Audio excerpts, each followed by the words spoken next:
slaps true. I be doing shit these niggas wouldn't understand. Stop playing with that man. Where was niggas at when I ran through 200 bands? Stop playing with that man. Where was niggas at when they was trying to get a chair?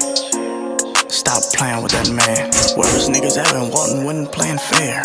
Yeah, stop playing with that man. Stop. Yeah, stop playing with that man. Stop it. Nigga, stop playing with that man. Shit, nigga. Stop playing with that man. Shit, nigga. Yeah, stop playing with that man. Nigga, we ain't playing around. Karate chop, nigga, that's gon' lay him down. I got it from my sensei. A Ku Klux, so I bought me 10Ks. My shooter got me, I made sure his rent paid. A grimy nigga, but he don't wear 10K. He wears Givenchy, he don't even fit J's. A sharpshooter, you should see him switchblade. I be doing shit these niggas wouldn't understand. Stop playing with that man. Where was niggas at when I ran through 200 bands? Stop playing with that man. Where was niggas at when they was trying to get a chair? Stop playing with that man. Where was niggas at when Walton wasn't playing fair? Yeah, stop playing with that man. Stop. Yeah, stop playing with that man.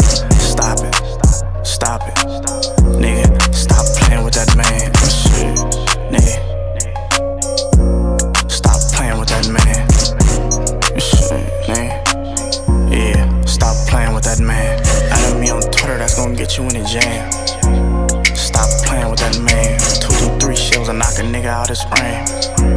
Stop playing with that man. Ever been indicted, I ain't see you in that jam. Yeah, stop playing with that man. Niggas acting like fans. Some shit I never understand. Is you gangster or not? That's for Instagram, you don't hang on the block. This a hunt Diddy, I don't hang with no stocks. You a brand lover, bitch, you bang with the ops. You like felons, cause I came with a lot. A tough cookie put his brains in a knot. How much I pay for these chains, it's a lot. Stop talking money if you really don't got it. I be doing shit these niggas wouldn't understand. Stop playing with that man. Where was niggas at when I ran through 200 bands? Stop playing with that man. Where was niggas at when they was trying to get a chair? Stop playing with that man. Where was niggas at when Walton wasn't playing fair? Yeah, stop playing with that man. Stop. Yeah, stop playing with that man. Stop it. Nigga, stop playing with that man. Shit, nigga. Stop playing with that man. Shit, nigga. Yeah, stop playing with that man. Stop playing with that man. Nigga already know what the deal is, nigga. Yeah, I should already know by now. Don't play with him. We're not the ones to play with. What is money? Don't make us throw it up in the air and walk away. Put a price on your head on a sticky pad. Stop playing. Stop playing with that man.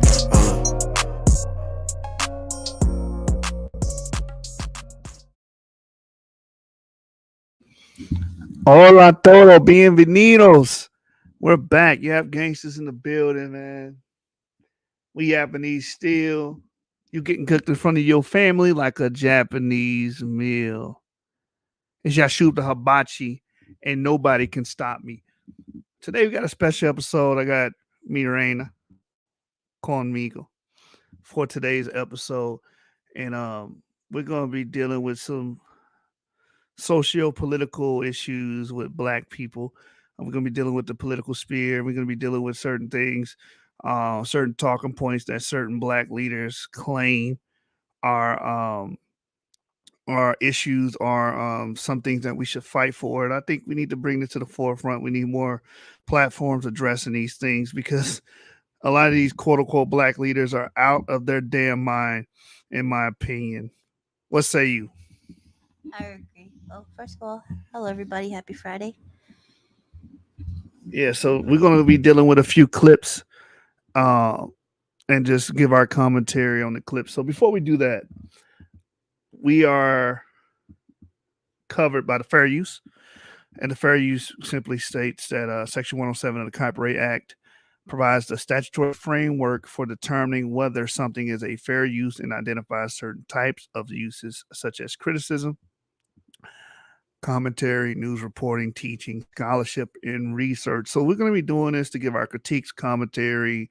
We're going to be reporting on it, and teaching, scholarship, and research purposes. So a little bit of all of those things, combined together today. So we are covered under the fair use. Pursuant to the intro that I used, I did want to talk about Elon Musk again in the impact that he has had on the community, and why a lot of leftists are losing their shit behind it. They're pretty much melting down. They're mad because it was a move. It was a power grab. For the longest, big tech has been in the hands of leftists. Democrats. They've been able to control narratives through the internet. They can block people. They blocked the goddamn president, for crying out loud. They got the president removed from Twitter. So now that they lost one of those engines of power, if you will, now they're crying on the internet. So we're going to deal with that first video, perceiving to that. And, all I gotta say is stop playing with that man. Elon Musk pretty much told them, you know what, I will buy Twitter. And what did he do? He went and he bought Twitter. Yeah, that takeover was a flawless victory. Very flawless victory. It is a smack in the face to all of the liberals out there that try to keep black people in a permanent victimhood or permanent underclass. Good. We're going to bring it around. We're going to make it full circle here with the topic, Black people problems. But we want to talk about how the media and how the left have been losing their shit with Elon Musk acquiring Twitter. This is one of the biggest, if not one of the biggest events of the year and power moves that I've seen in my lifetime as far as living in the tech and information era. Yeah, he's definitely like our modern days Tony Stark. Yeah, he's our Tony Stark. Yeah, man, it doesn't get no better than that, man. I've been more active on Twitter. My Twitter is EU290, which is my DNA, my Y-DNA. And yeah, man, I'm really going to be supporting Twitter. It's funny because people say, oh, how often do you swap social media? How many social medias you have? I pretty much have primarily Facebook. I usually deal with Facebook. And now I'm thinking, when I was in high school, it was MySpace to Facebook. Now I'm thinking Facebook to Twitter, Yeah, I think Twitter is definitely a good alternative now. I mean, I have pretty much all the social media, but I use it more so for like lurking. Right. Not really for like interacting, but I think Twitter might be a good contender. Yeah, a lot of you niggas should get LinkedIn because y'all niggas should be getting jobs. Not playing on social media all day. But here's the first comment. Here's the first video that we're going to cover. Happy glorious Tuesday. And what an amazing Tuesday it is. First, congrats to Tyrus, who woke up to a #1 book on Amazon. Oh! Where's the keys at? And congrats to Kat, who woke up to a booking at Rikers Island. So mean. I know. Now to the insane media response over Elon Musk buying Twitter. Even Brian Stelter was pulling his hair out. Sure, he had to use tweezers, but now his back's as smooth as a baby's bottom. I've never seen so many opinions and so many bad ones, but that's the point. You can see them. If the anti-Muskers had their way, you'd only see theirs. They've gotten used to social media being their own personal highlight reel. Now they're about to get online exposure that would make Kim Kardashian's butt jealous. It does get jealous. Isn't it weird that the pro-maskers are also the anti-Muskers? They want you to cover your mouths at all times, while their mouths are open 24 hours like a 7-Eleven where the Slurpees give you cold sores. First, let's listen to the dumbest take in the universe from Ari Melber.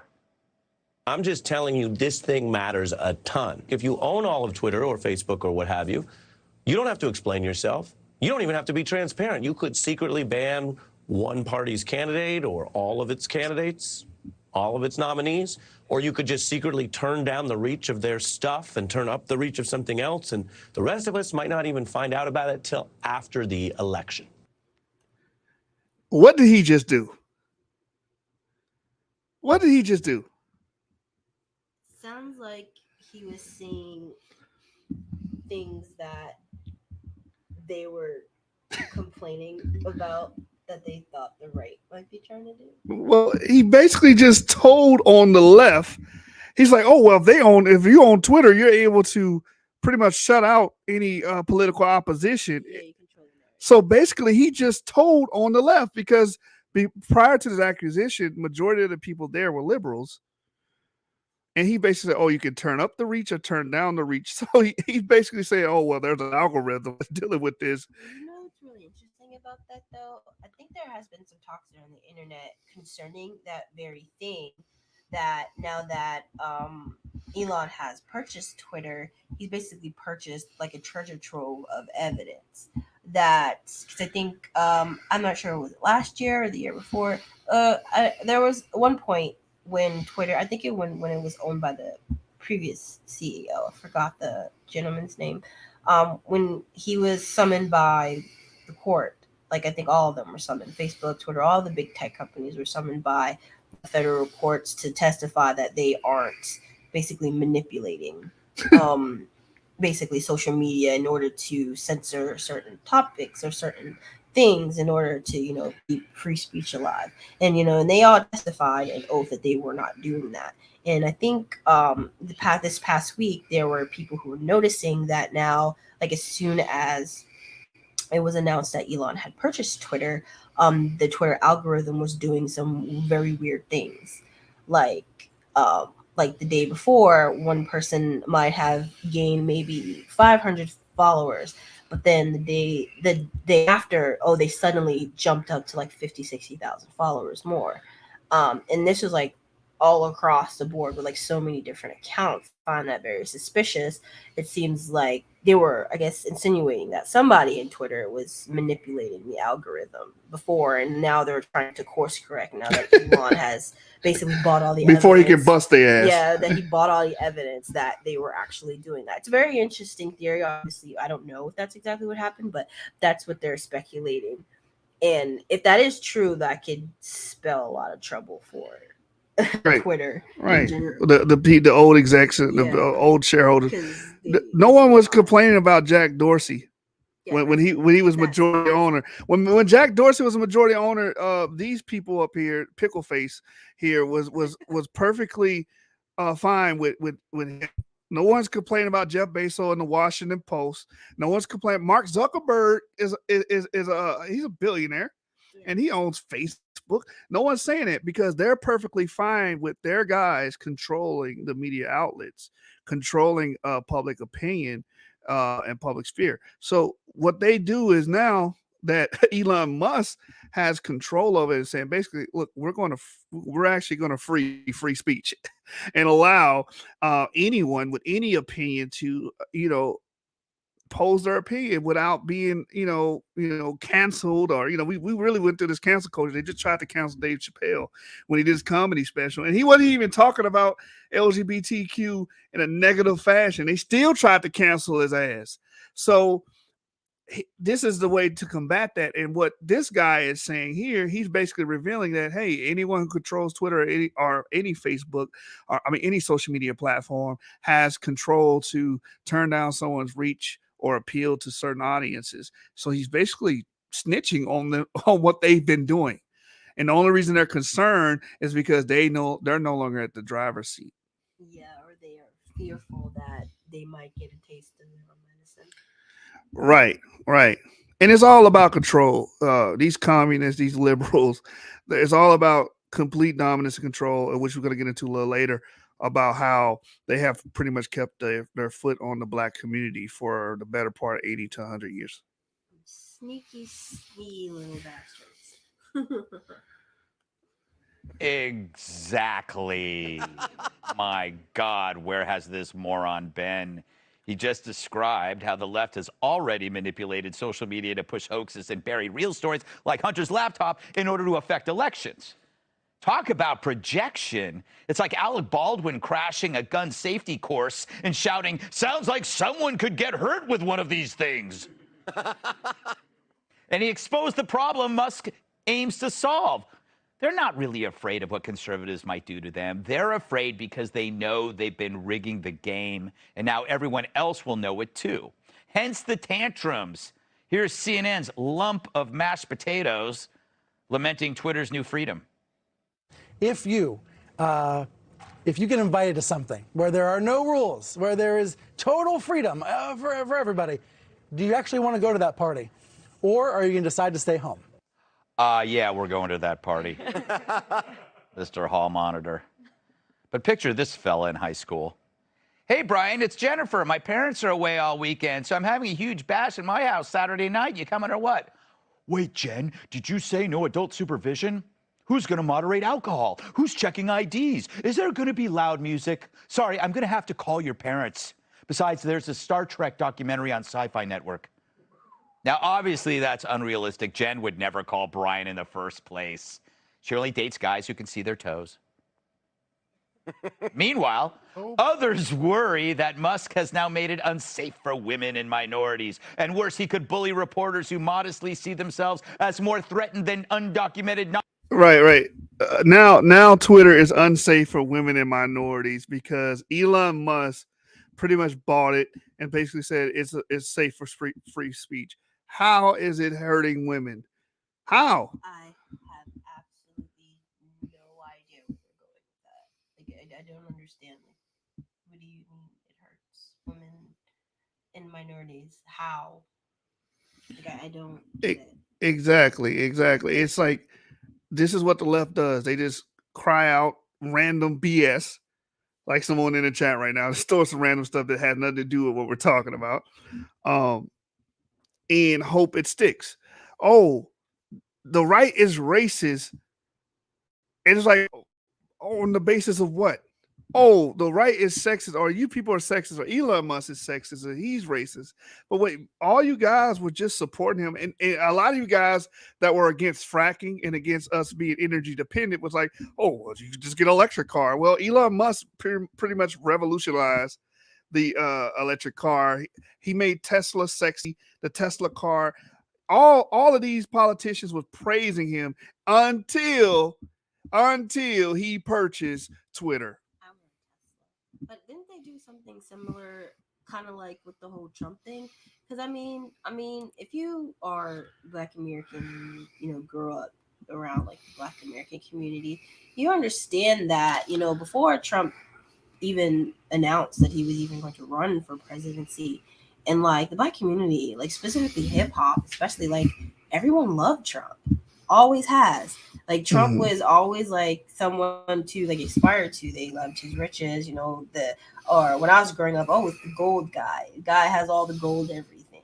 He was a moniker, yeah. Yeah, he was like a symbol, like a status symbol, and people loved him. And then all of a sudden he decides that he's going to run for president, and now he's evil incarnate. Like it's just weird how these narratives just like flip so quickly as soon as someone does something that we didn't even do anything yet. He didn't even become the president yet, but the fact that he was even running, it was an issue for people. Right. You had people in Massachusetts marching, talking about not my president. And then these same people were talking about some Russian collusion.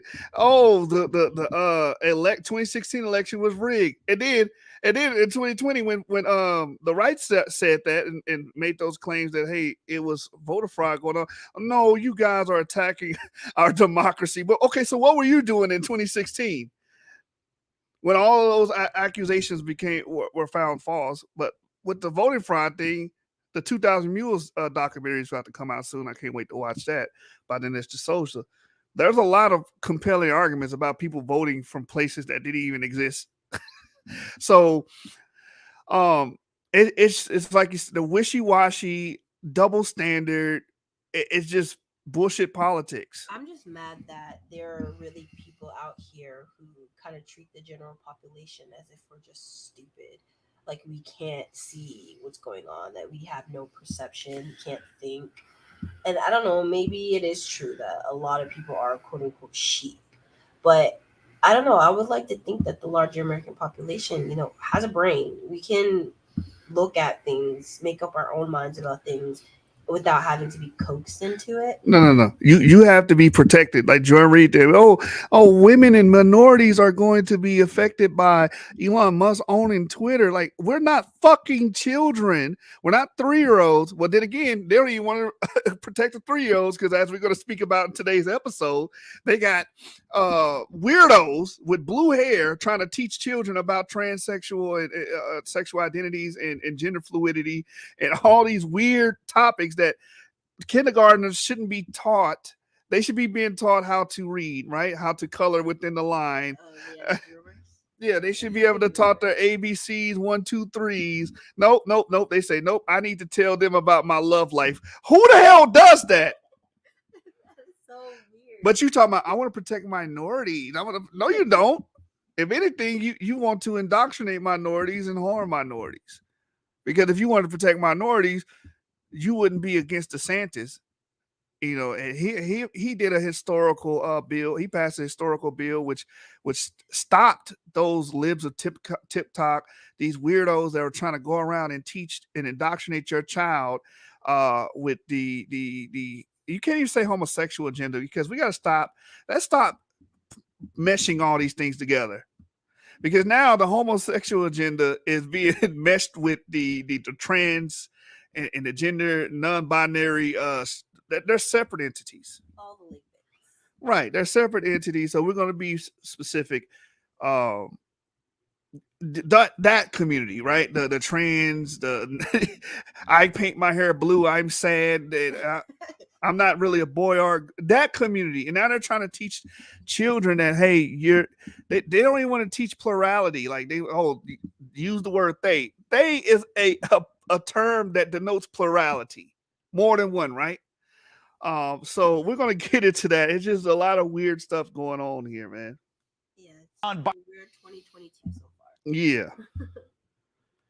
And you got a lot of black pundits that's on the Democratic side trying to say, oh, if you speak against this, you're sexist. Wait a minute. How am I going to be sexist if the community you're talking about don't even believe in that? Sexist against what sex? Which one? Yeah. They're non-binary. All 1,000 of them? They're non-binary. How can I be sexist against someone that don't even believe in that concept? It's just it's like a never ending. Well, it's paradoxical. It's like a never ending paradox with these people. Binary sea turtles. Some are celebrating the deal. Others are concerned a hands-off approach to content will make Twitter a haven for disinformation and hate speech. Musk has used the platform to bully critics and reporters. Some critics are concerned that Musk's pursuit of free speech will collide with growing safety problems on Twitter, especially for women and minorities. Are women and minorities that weak that they need extra protection from speech? That's insulting. Then there's The View injecting race into it. On Twitter, it is predominantly straight white men. So when Elon Musk says, wow, this is about free speech, it seems to me that it's about free speech of straight white men. Free speech for straight white men. So what you just did was marginalize everybody else that wasn't a straight white male on there to make a point. We all have voices on Twitter. The point is everybody can speak, but your party wants to only give the left a voice. Yeah, and last time I checked, the left still has a bunch of straight white men as well. So I don't. Yeah, they're not all non-binary. Yeah, I don't understand that. Non-binary sea turtles. Like, okay, straight white men. Okay, so what? So okay, they're straight white men. So what? They're not a monolith. Like, they don't all think the same. They don't all have the same ideas about things. You have almost just as many straight white men on the left as you do as the right. Like, I don't understand this, kind of pitting people against white men. Like, I don't know. It just sounds racist and sexist. Exactly. It is racist and it's sexist. And again, attacking masculinity, because these people don't want masculinity. They want a bunch of non-binary sea turtles. Sea turtles are cool, though. Wait a minute. Hold on. Let me say this. it's not safe for women, but you want a platform that tells women that they're not women, they're actually just baby carriers. Can we talk about that for a second? First of all, you talk about not protecting women, but you guys push a platform that taught that men, biological men, can participate in your sports and crack your goddamn daughter's skull. You know what I'm saying? And outcompete them in the swimming contest, right? And then say, "Oh, I worked hard for what I." I'm sorry, I can't even say this and report on this without laughing. It's like, you work hard. I worked hard to get here and I achieved so much. No, you beat people that was not to the same skill and level to you, not because they didn't train hard and not because they practiced. It's because of biological differences. Something that you don't believe in. Yeah, it's definitely the gaslighting for me. I can't with all the gaslighting. It's weird. Wait, but how are you gonna say, "Oh, it's not safe for women"? When I thought you guys were moving from that with the trans community in the I'm about to call them gender neutrality, the non-binary folks out there. Didn't they say it's hate speech to even say they're not women and the women are actually baby carriers, not actually women? To be honest, I really don't know what the narrative is now. It kind of seems kind of all over the place and it's not very cohesive. It doesn't seem like there's a very cohesive thought about this. So it's like, I don't know, it's just it's confusing, and I think it's supposed to be confusing on purpose, Right. because when By things are design. not concrete or not succinct, it's easier to change and make up a narrative whenever it suits you, Mhm. because there's nothing ever concrete about your argumentation. Non-binary sea turtles. Sea turtles are still cool. I think that's an insult.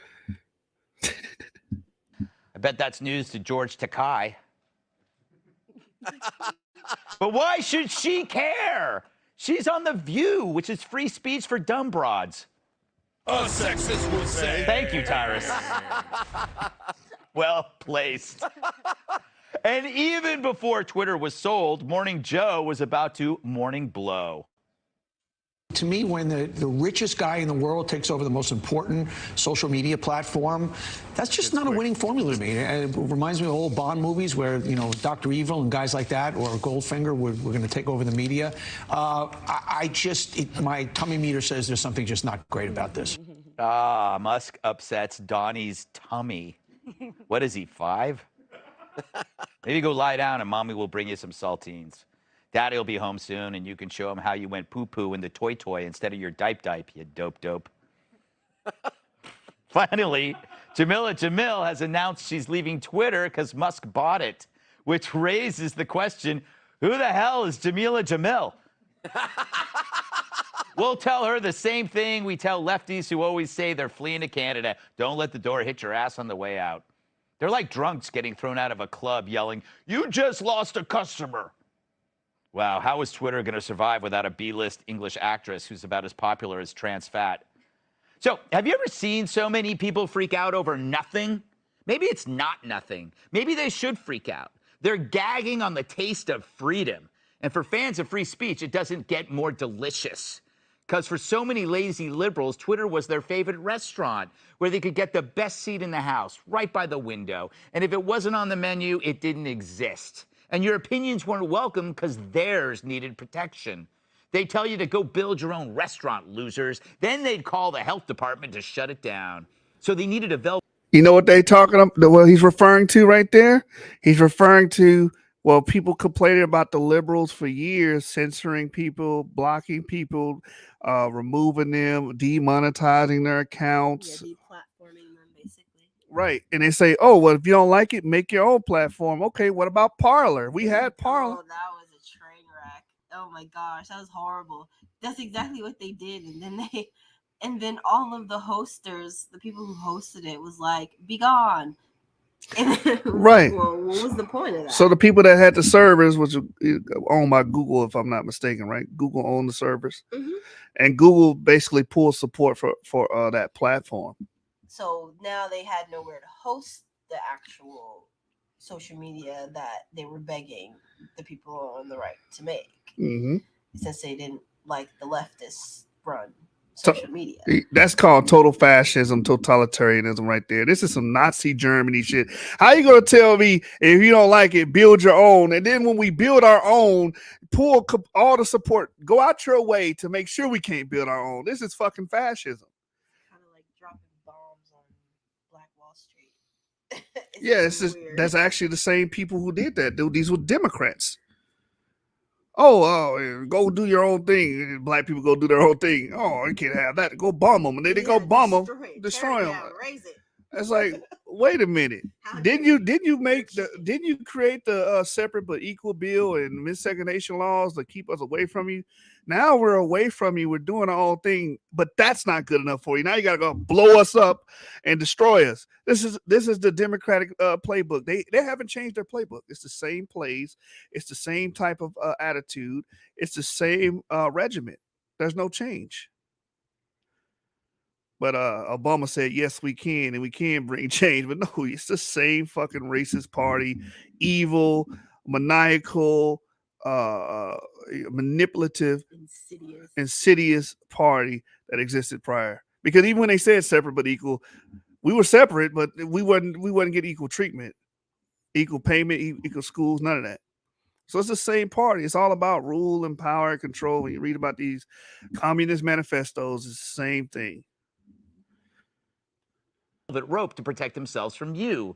And now the rope is gone, and they're not handling it well. Ugh, that's it. Twitter is dead to me. I am deleting my account, all right? I have principles. Wow, that's a big step. Were you just checking Twitter to see if anyone noticed you left? No. Yes, you were. Oh my God, you searched #CatQuitsTwitter. Wow, 0 results. I was worried, okay? I didn't know if people would be okay without my fiery hot takes. Sure. Hey, Kat, can I get you to take a look at something real quick? Oh my God, checking Twitter on your desktop? You can't stop, admit it. All of this because you hate Elon Musk? What's an Elon Musk? I quit Twitter because it allows extremists and porn and extreme porn. Really? And this is free? Yeah. Will you excuse me? Oh, it's like Degrassi High. Between CNN Plus imploding and this meltdown, it's like Christmas in April. And while we received freedom in our stockings, the left got a nice chunk of fossil fuel we call coal. And what a joke the media's become. They think the solution to everything is censorship of words, ideas. That's unacceptable in a free society. But the reply of "shut up, stupid" no longer works. And shrieking transphobic, racist, misogynist is falling by the wayside too. They can't control us anymore. Now they're losing control of themselves. They're a clown car, overstuffed and broken down on the side of the road, watching a Tesla zoom by. So welcome to the Freedom Party, lefties. I'm the First Amendment. Nice to finally meet you. Let's welcome tonight's guest. Her work on Mansion Global has made her part of our Mansion family. Host of Mansion Global on Fox Business, Casey McDonald. If you walked a mile in his shoes, you'd probably get athlete's foot. Founder of the LoftusParty.com, Michael Loftus. She's on more watch lists than Game of Thrones. Fox News contributor Kat Timm. And I bought 50 copies of his book, which I stand on to look him in the eye. My massive sidekick and the NWA's World Television Champion, Tyrus.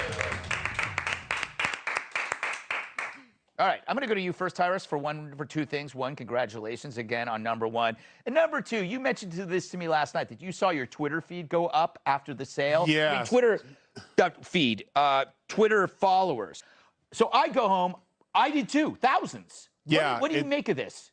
Well, I don't tweet that much. Yeah. And I was playing my Xbox, and I happened to look, and I was like, when did I have 400,000? Mm-hmm. What? And I kept noticing every minute, 100 new followers, 100 new followers. And I was like, okay, so Dad's coming home, and they're trying to clean up. This is what they're. So they either were, and they even said they adjust the dials to see your reach or whatever. Right. So apparently they took young viewership away from us, because apparently that's the demographic. That's what it looks like, because most, like, it was a lot of young people and stuff. So I was like, yeah, okay, this makes sense. So there's doing a lot of cleaning up. But this in a nutshell, this is like the guy who cheats on his wife all the time, and then you meet him at the bar, and he's destroyed because his wife cheated on him. And he's so, how could she do this to me? The betrayal. Like, I mean, yeah, I cheated, but it was different.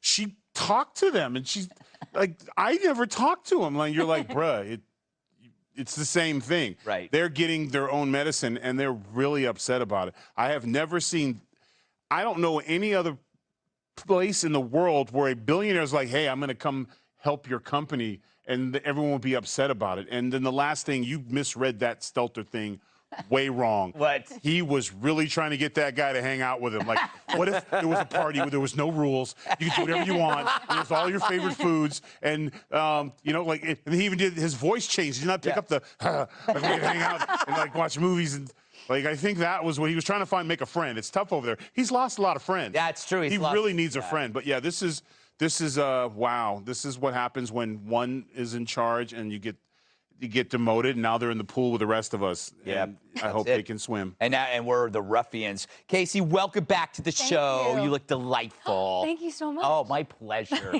What do you do? What's your take on this whole thing? It's a big news in the media. What's your impression? As a woman, I felt unsafe on Twitter since I joined, like in 2008. Jesus. I mean, you go to your mentions, you're like, oh my God, what did I do today?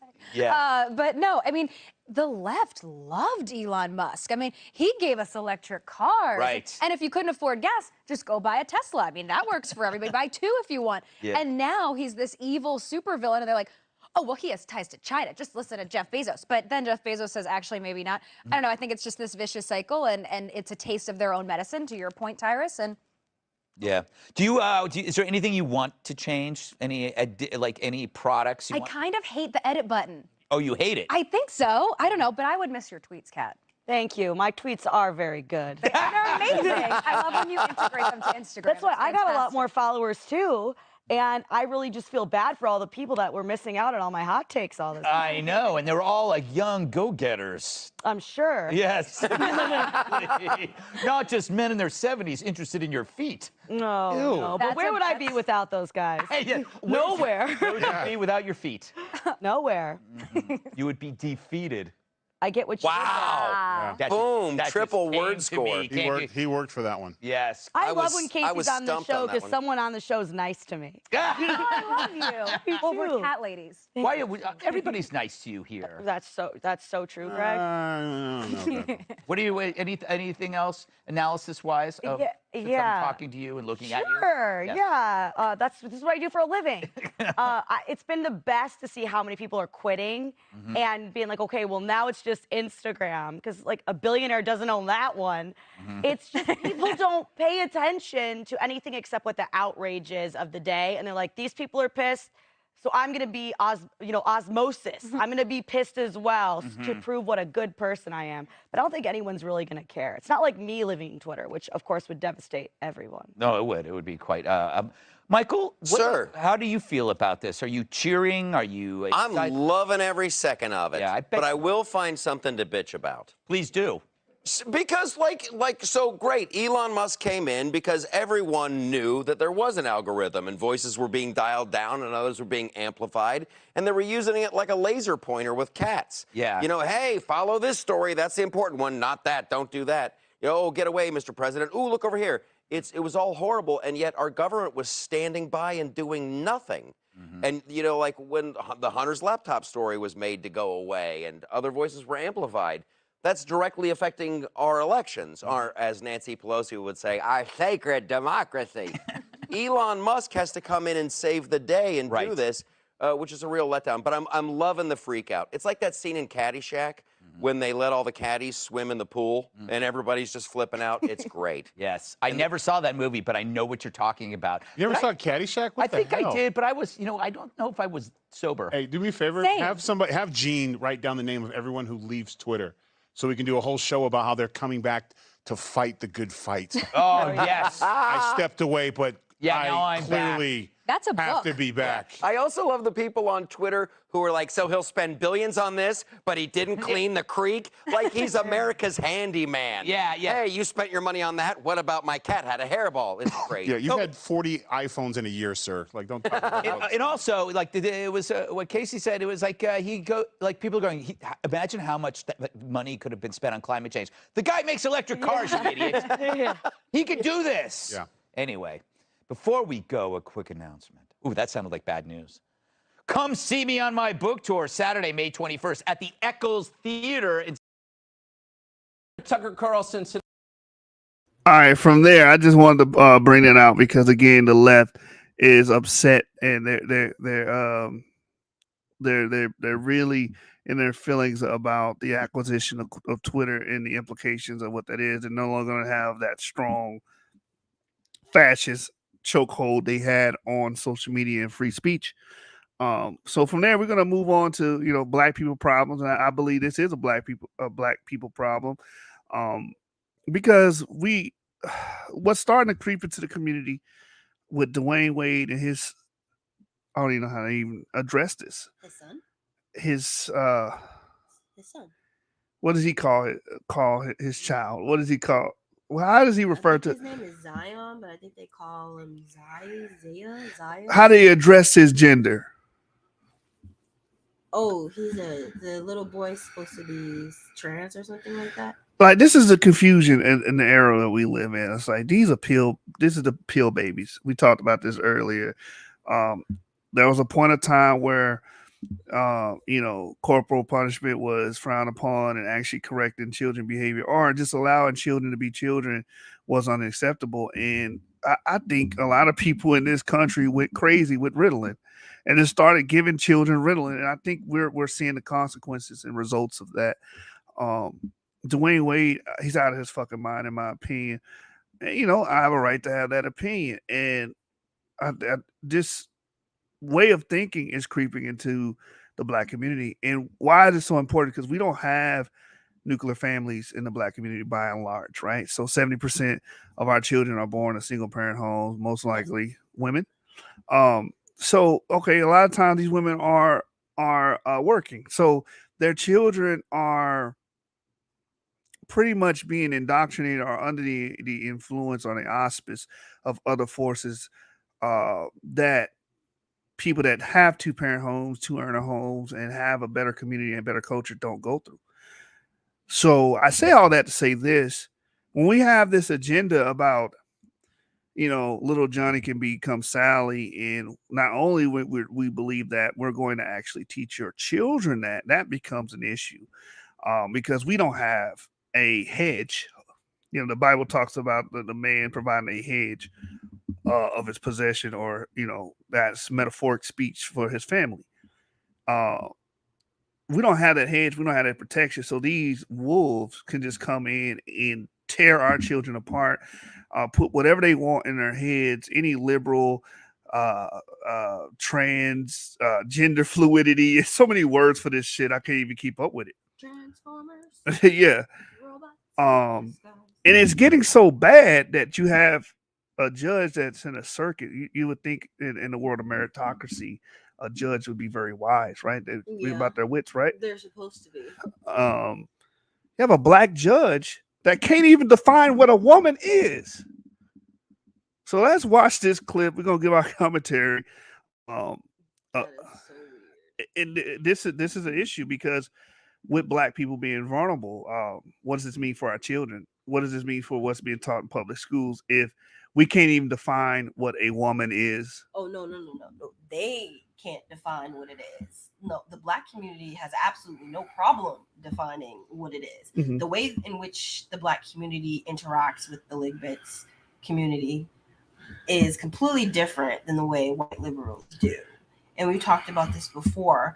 The black community, the way that they tolerate like LGBT is completely different in the way other people tolerate it. Whereas, you'll have largely the white liberals who will take the stance of, we don't want to offend anybody. We just want to be nice. We want to be seen as good people, blah, blah, blah, blah. The the black community largely has a I don't give a crap attitude, and it's like, okay, you're LGBT, like I don't care, like I don't care, you're LGBT, okay, yes, so what? But you know that I'm straight, and if you flirt with me, I'm gonna kick your ass. Like that's kind of like our stance when it comes to LGBT. Like we don't support it, and I guess like people have this big misconception about the black community at large, as if we are like big proponents of these alternative things when we're really not. That's why I like to argue that, you know, the black community, although may vote Democrat, as far as ideologies, socially, we're more conservative than most people think we are. Mm-hmm. Mm-hmm. And you know, yeah, Natalie said, did she say ligbits? Yeah, I say ligbits because, you know, LGBT, if you kind of like say it all together, it sounds like ligbits, so that's what I call them, ligbits. Yeah. So it's like we discussed, you know, prior.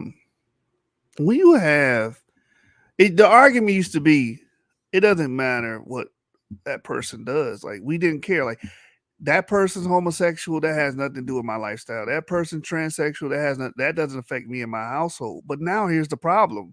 Now they want to affect you and your household. They want to say, I have a right to teach your children about me and Jay, or me and Johnny's sex life. Like, what does it have to do with kindergartners? What does it have to do with my children? Now, now you're grooming my children to be homosexuals. Because straight teachers or not even homosexual. It's not even okay. It's not even homosexuality at this point. It's like gender fluidity. If you were born a male, it doesn't mean that you're a boy. You could be very well a girl in your mind. Like this is what they're teaching our children, and is the argument can no longer be had that, hey, it doesn't matter what those folks do over there.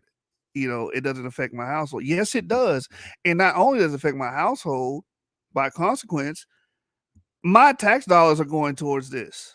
Yeah, and there are like teachers that are like staunch supporters on the left of these types of ideologies. As we have said, as someone mentioned in the comments, the whole Libs of TikTok debacle, and how Libs of TikTok, she would basically just repost videos from the left, from like teachers or whatever, anybody that's on TikTok that's on the left, and how they were talking about the Parents' Rights Act that was passed in Florida. Recently, and shout out to DeSantis for president 2024. Yeah, or the so-called "quote unquote" "don't say gay" bill, even though that's a really bad misnomer. But yeah, and she would just basically just tweet videos that these people posted on their own accord, on their own accounts. And you had all types of madness up there, like teachers saying, oh, don't listen to your parents. You know, I'm your new parent now.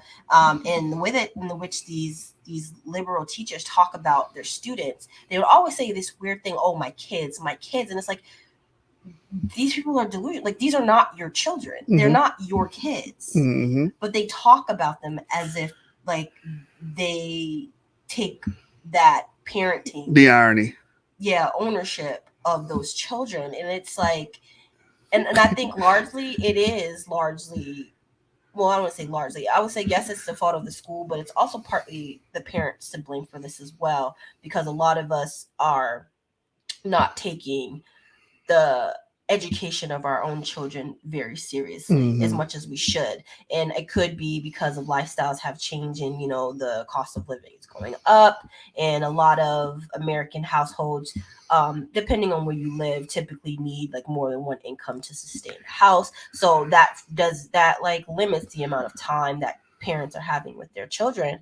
So the children are pretty much left in the hands of all of these weirdos, right, these groomers, right, these weirdos to teach them whatever they want, to say whatever they want, tell them that they don't have to reveal these things to their parents or anything like that. And I think it's just consistently stepping across a line that they shouldn't be crossing. Right. And it's very concerning. You're taking the autonomy from the parents. Yeah, you're taking that autonomy from parents, and it's very concerning in it.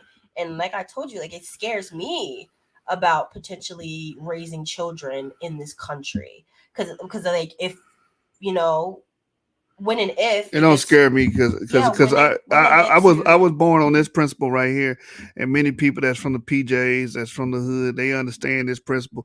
I understand. I wish a motherfucker would clause. I wish a motherfucker would go to approach my child about sexuality. I wish a motherfucker would, because guess what? I'm going to jail. Yeah, but you know what I'm saying? I think there is like a silver lining in some of this. It kind of, waking parents up specifically about the importance of, being very active in the choices that you make when it comes to the education of your children. Because I know for us, personally, no child of ours would ever step foot in a public school. That's just not happening. Right. It's just not happening. Not in this lifetime. It's not happening. So it really is doing a lot to kind of bring to light these issues and, helping, I guess, parents in a way kind of make better choices or be more cognizant of the choices that they are making when it comes to their children. Right. And very valid points on that. And it all this is going to trickle down and affect, like you said, the people that can't, again, be as involved with their child's education. And a lot of times, if you're in a single parent home, that's just inescapable. So with that being said, when people say, what does God do with us? It has everything to do with us. It's attacking our children. These people are able to stand up as a community and fight against it. But what about those that can't? Yeah, our children are definitely the most vulnerable in these situations because we don't have, as you said, a lot of those hedges of protections that may be available in other communities, whereas other communities often have a lot of resources and things of that nature to create their own schools. We don't necessarily have a lot of those opportunities unless we get outside help from either people outside of the communities, because we know that as far as the Black community is concerned, we don't get a lot of support from like professionals. Like everyone is more focused on becoming professionals so they can escape from Blackistan, as I say. So it leaves our population, the children of our population, in a very dire situation. Right, and we discuss what should be done, what could be done to kind of counteract those things. But we're gonna play what Tucker Carlson says. I think it's very hilarious that a woman that in a system of meritocracy, it's supposed to be based on merit, right? But then again, we don't even know if it's based on merit because Biden said, I'm only going to pick this person because they're Black. And it's like, I don't get it. That should be an insult. Like, I couldn't do it on my own skill. That is insulting. Like, I don't really imagine that someone telling you that it wasn't your skills, it wasn't your competency that made you qualify for this particular position. It's the fact that you are Black and female. Like, that is so insulting. It's like, well, dang, then what did I do all this work in college for? Like, I don't, if all it took for me to be Black and female, like, what was all that hard work I did? Like what is that worth? Nothing? Right. Like that's just very insulting. Like, that's not a compliment. You hate your Blackness. That's why you're saying that. I would hate that. Well, that's what they're gonna say. You hate your Black. I mean, if I hate my Blackness, then this is like my public announcement. Well, fuck my Blackness. I don't give a shit. Like, I don't. If it means that I'm going to be reduced to my genitalia and my skin color, then fuck that Black. I'm with you on that. Yeah, that would be the equivalent of saying, "Oh, I'm hiring you because your eyes are brown." Who gives a shit? Like, like what? Like, are you capable to do the job? That should be the question. Like, it should be skills based. Like, can I do this job? Are you hiring me because you believe I can do this job? Because I can do this job. Like, what does my gender? What does my skin color? What does my eye color? That has nothing to do with anything. This is why I believe like the archaic method of asking someone, are you white, brown, Black, Mexican, or whatever? It just makes no damn sense why you have to put that on the application anyway. And I think these are just the dregs of a racist society that existed prior that we're trying to get away from, but we're still holding on to some of those tenets. Yeah, I definitely would say that those things are just like remnants from the past that haven't been phased out yet. But I think those types of questions will eventually be phased out of the general discourse. Stop naming your daughter Shaquanda. Because we know the trope. We know what happens in these jobs. They look at the application. They see certain names, because that's the point of you putting your race in there. Old times, you mark your race for a reason, so they can be like, okay, we're not putting this MF SOB in our organization. Now a lot of people have been revealing that if you have quote unquote ghetto names, they don't consider you based upon your name. Well, yeah, it depends on the job though. If you're doing like, I don't know, retail, do they care? No, not retail, but we're talking about maybe like corporate. They judge you on that. But these people are liberal, right? Why are they basing discriminating people upon based on their name anyway, if they're so liberal and they're about the party of equity, right? All right, let's play this. Tonight in the Senate Judiciary Committee yesterday, Marsha Blackburn of Tennessee asked Joe Biden's Supreme Court nominee, Ketanji Jackson, what should have been the easiest question ever posed. Can you define what a woman is? Now imagine, put yourself in her position and imagine how relieved Jackson must have been when she heard that question. Here she stayed up all night trying to memorize obscure case law from the 19th century and court precedent. And when she finally gets to the hearing room, all the Republicans want is a recap of day one of 9th grade biology. What's a woman? For a world-famous scholar like Ketanji Jackson, that should have been effortless. Talk about slow and steady right down the plate. A woman? Jackson might have said, looking incredulous. That's simple. A woman is a human being with 2 X chromosomes. Ask any geneticist. It's detectable in a blood test. But if you're still confused by what a woman is, you can ask a doctor. Women have wider pelvises and different bone structures from men, not to mention very different genitalia. It's usually pretty obvious they're women just by looking at them. Women are built differently because their bodies are designed to do different things. Nature is real. Women menstruate. Women give birth and then breastfeed. Men do not do these things because they can't. Not a single man in all human history has ever had his period or delivered a baby. And I know this, Senator, because I'm a woman myself. In fact, that's why I'm here. Joe Biden nominated me to the Supreme Court because I am female, and he has said so himself many times. The president knows exactly what a woman is. If he didn't know, he wouldn't have picked me, obviously. So please. Yeah, that's the irony of this video is she doesn't know how to define what a woman is, but Joe Biden clearly said, yeah, he basically said that you're black and you're a woman. She's black. That's why he chose her, but she's somehow confused. But I mean, when you're politically though, I would say that she knows what a woman is. I think because of the particular environment that she's in. The reason why she answered it that way is not because she actually believes that crap. It's a party line. She doesn't believe that crap. It's because the way that they kind of bogarted her, and they're doing that on purpose to corner her, to try to make her a spectacle. To say, oh, she doesn't believe, she's transphobic, she's this. It was a way to try to trigger an issue that's a non-issue, to kind of find a way to either get her taken out. This is criminal act. So they're doing that on purpose to try to bully her. And I mean, I think the way that she answered it was actually probably the best she probably could, being cornered in that way to try to kind of escape from answering the question. Ditch your party line. Yeah, but I honestly don't think that she believes for a second the No, she doesn't. We generally she went and bought them pads. She know what a woman is. She went and bought the maxi pads. she know exactly what that is. You know, men don't go around with the what's it called?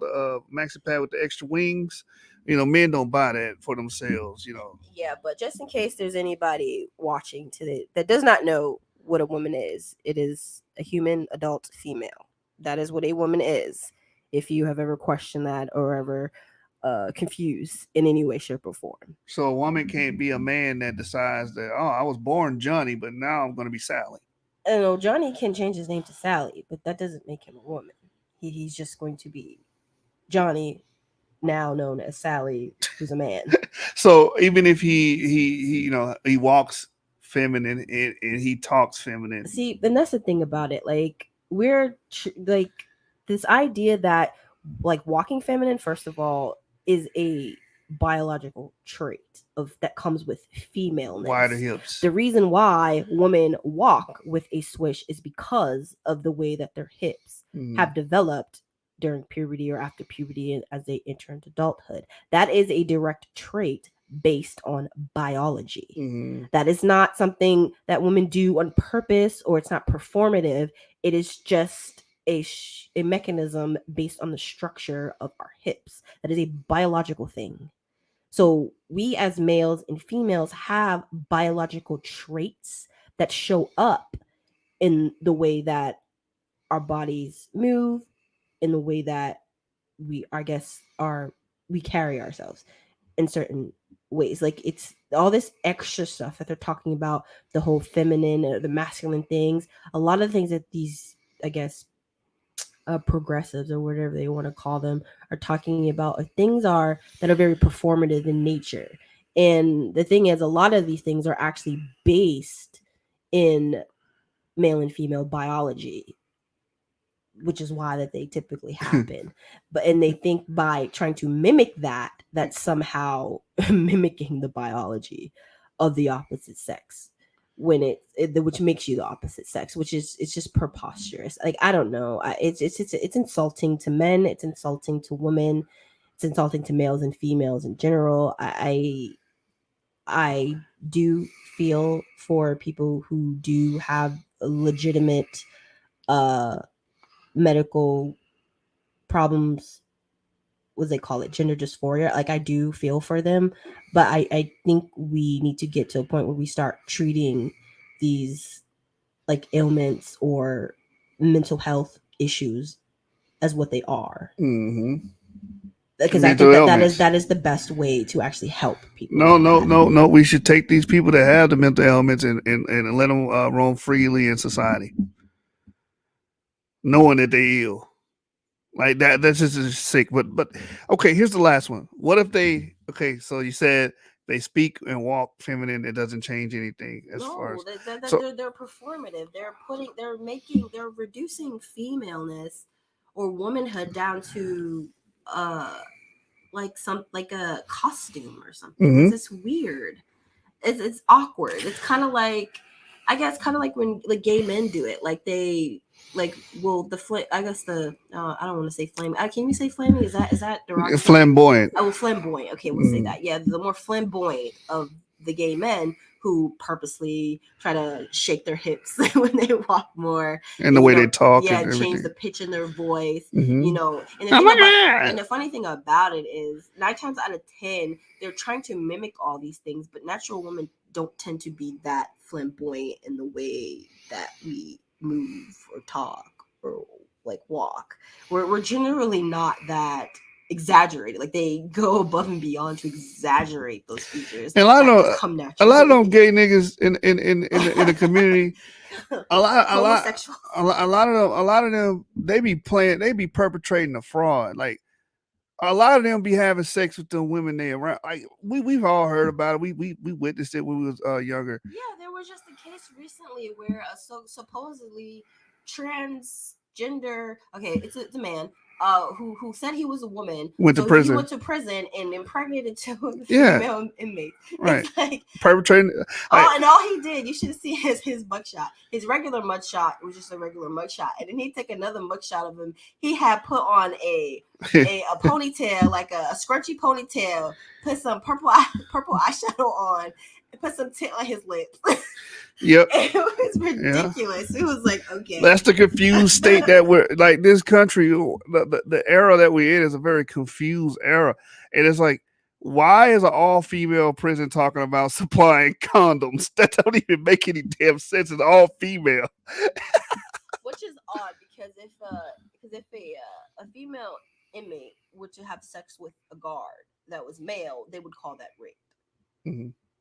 Like, and I don't know. It's just, even if she consented to it, it would be called rape. All right, so here's the last one, and we're gonna get back to the video. The next argument. Well, in my mind, I'm a woman. That doesn't make any sense. I feel like I'm a woman, and that's a very dangerous and slippery slope, because if being a woman is literally based on just how you feel, then that actually opens up the argument for the pedo bears who can say, oh, well, I feel this like a young child. child, I feel like a child, or this young child says that they're a woman. Yeah.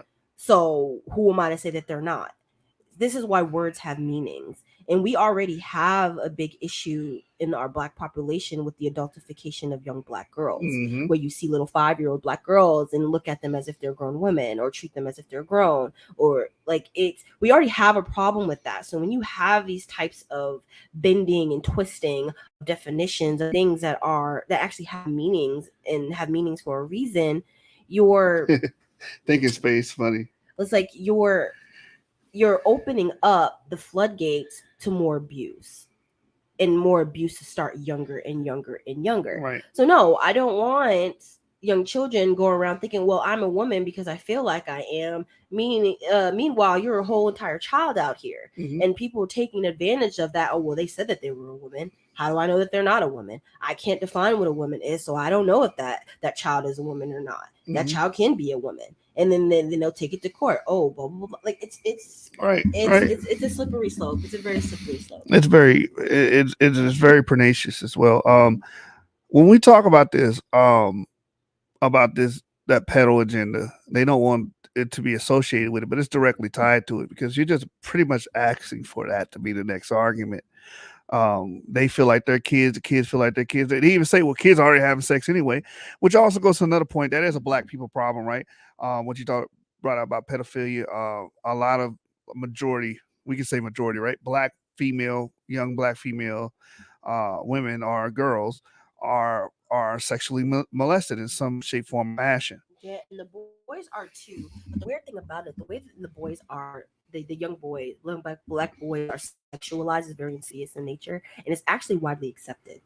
And you see that a lot with like the Black rappers. I forgot what it is. I think it was T.I. T.I. had celebrated the fact that his 14-year-old son had sex with like a woman that was like, I don't know, was she like 22 or something like that? Like, and I was like, that is this, like, he should go to jail. He should be in prison, and so should the woman who raped his son. But for some reason, it's like we allow these type of abuses for young children in our population, as long as they're male. Like, and I find that like ridiculous, and it's, I don't know. We need help. Well, that's why this topic is important. That's why I named it Black people problems, because again, pedophilia is a problem in the Black community. Sexual molestation is a problem in the Black community, and now you want to exacerbate these issues that we're already dealing with this new gender fluidity. I can't define what a woman is. And how far does this go? How deep is the rabbit hole? Is the question. Yeah, I remember saying earlier that there are people online who are saying that they remember the days when it was just about the Ligbits just wanting to get married. And now it has turned into something different. And people were saying from the very beginning that it's a slippery slope, because there was an agenda at the very beginning, because you're kind of seeing the fruits of what the slippery slope has brought. It started off with the regular Ligbits, and now you have the transgenders trying to, I guess, carve a piece of their civil rights pie out. Which I also want to say this: what does Black plight and Black struggle have to do with you wanting to take a dick up your ass? Or you wanted to chop your penis off and become a girl, or vice versa? Are you wanting society to call you they instead of he, she, or him, or her? Absolutely nothing. But what I will say is that there's going to become a crossroads at some point in the Black population, because we know the Black population at large in the United States doesn't flex with the Ligbits. We're not really cool with them. We tolerate them, but we still tolerate them on a different level than everybody else does. But there's going to come a crossroads where they're going to have to choose. Like, especially if they're really deep into this whole identity politics thing, the Ligbits are going to have to choose. The Ligbits who are Black are going to have to choose. Either you're Ligbit or you're Black. You're going to have to choose one.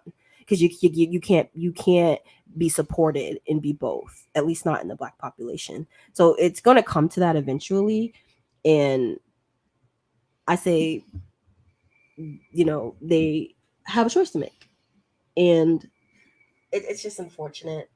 Can I say this though? In all fairness, this is not homosexuality that we're talking about here. This is not homosexuality. Is a particular thing. This is something else. This is because even homosexuals understand that there's something called gender. Yeah, it actually invalidates the homosexual or the homosexuality and lesbianism idea. This idea that, oh, this is something you're born as, it's innate, you don't choose it. That was their whole I guess banner that they were waving when they were trying to get more social acceptance for homosexuality and lesbianism. But those things were entirely based on the fact that they are male and female who like other males and females. That was the whole premise of their entire sexual identity. Now you have the trans people trying to muddy the waters and say that sex isn't a thing or gender isn't a thing. So then what does that mean for homosexuality? Is that just something made up as well? So it kind of invalidates the entire Ligbit premise. And it's kind of like they're doing it to themselves, like they're completely imploding. Yeah, because if you say that gender is made up and male and female don't exist, then okay, what is a homosexual? And it goes back to the question I said earlier: what is a sexist? Because I can't be a sexist because gender is made up, so I can't judge somebody based, solely because they're female. Because again, you told me that that's all fake. It's fictive, right? It's so weird. Yeah, It's a state of confusion. Again, that they want to keep our people in, they want to keep Black Americans in, because again, when someone's confused, someone's angry, someone's emotional, they're it's easy to sway them, right? Because they don't know what the real issues are. You're keeping them in a state of confusion. Yeah, well, I would also say that it's not necessarily that they want to keep I guess Black people in, I guess, the whole Ligbit community, but more so trying to keep us tolerating it to a certain extent, where we don't question it or push back on it. I think that's the main agenda, because the Ligbits are a very, very small percentage of our overall population, so technically they really don't matter as much. But that's hate speech. Okay, that's fine. Right, go ahead. I'm not afraid of being called all the phobics and the isms. Okay, I'll be all the phobics and all the isms, but I'll still say what I said 10 tones. Wait, how is that hate so speech? I don't care. But them saying that actual biological women are not women, they're actually baby carriers. How is that? That is so crazy. I think that's sexist. That's a very sexist thing to say. But then again, we can't even say sexist because I can say sexist because I'm not an idiot. Not to say that if you believe that there are more than two sexes, you're an idiot, but you're an idiot. Yeah, definitely idiocy. Again, degeneracy being pushed again on our children and on our people. And again, this is why it is a Black people problem. It's an American problem, but we're the most vulnerable here. Let's be honest with ourselves. That we're going to feel the brunt of this. Well, yeah, I also think that our population are in a very unique position, because we are a population that is considered, the bottom of the barrel, the bottom of the food chain, if you will. We, as a collective, don't really have anything to lose. So it's like we really don't have a reason to toe the line, because there's nothing really that they can take away from us. We have no corporations that they can try to take down or defund or deplatform. As a population, we don't really have anything to lose in this so-called race. We really don't have a dog in this fight. Our generation. Well, if we all band together and we're staunchly against it, there's really no repercussions for us, because we have nothing really to be taken from us. We better start banding together soon. So it's kind of like, and I think that's also part of the reason why I say that the way that our population interacts with the Ligbits is different, in the way that we tolerate them is different. Because we know that there's really nothing that we lose by not supporting it. They call us names, but we've been called names for hundreds of years. So it's not like, okay, you're gonna add another name, okay, and Okay, what else? What else is there? What is a woman? An adult human female. All right, let's see what this sister gonna say, because that should be common sense, right? Senator Blackburn, do not waste my time. With all respect, that is an incredibly stupid question. Imagine if she said that. What an answer that would have been. Do you know a single person who wouldn't have cheered? We would have. Honesty is a wonderful thing to watch, no matter where it comes from. But that is not what Ketanji Jackson said. Here was her actual answer. Can you provide a definition for the word woman? Can I provide a definition? No. Yeah. I can't. You can't? Not in this context. So I'm not a biologist. Oh, I'm not a biologist. You following this? So only a biologist is allowed to tell you what a woman is. And Ketanji Jackson, incredibly impressive as they tell us she is not, she just reminded us, a biologist. Not that it would make any difference if she were a biologist, because no one in the Democratic Party cares what biologists think about biological sex. Biologists have been banned along with the lady who writes Harry Potter novels. In 2022, the power of science and literature crumble in the face of the trans lobby. So actually, Ketanji Jackson's academic credentials are not strictly speaking all that relevant here. But still, pause for a second and marinate in the awe-inspiring stupidity of her answer. What's a woman? I don't know. I'm not a biologist. Oh, we see how this works. Hey, Ketanji Jackson, is it raining? I don't know. I'm not a meteorologist. How would you respond to someone who said something like that? You'd probably give up and find someone else to talk to. That person was not capable of conversation.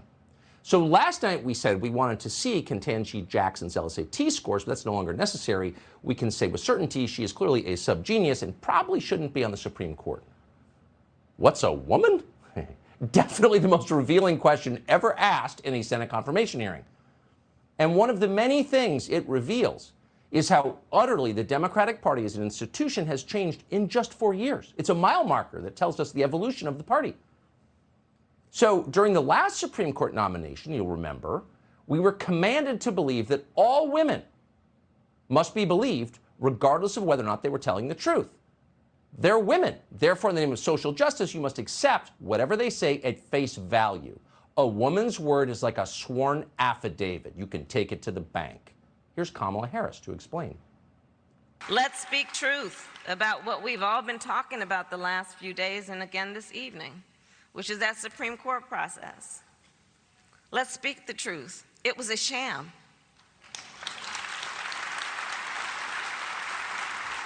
And a disgrace. Let's speak the truth, that it was a denial of justice for the women of this country.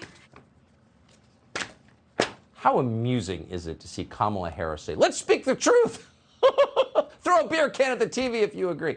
So to recap, in 2019, it was, quote, a sham and a disgrace to doubt a woman's word because by virtue of their biology, women did not lie. That's what it was to be a woman, utterly truthful all the time. Joe Biden did this. Women were very different from men, inherently. He told us so. And that's why you weren't allowed to hit them. Watch. We, in fact, have to fundamentally change the culture of how women are treated.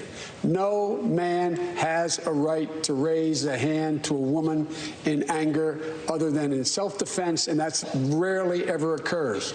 And so we have to just change the culture, period, and keep punching at it and punching at it and punching at it.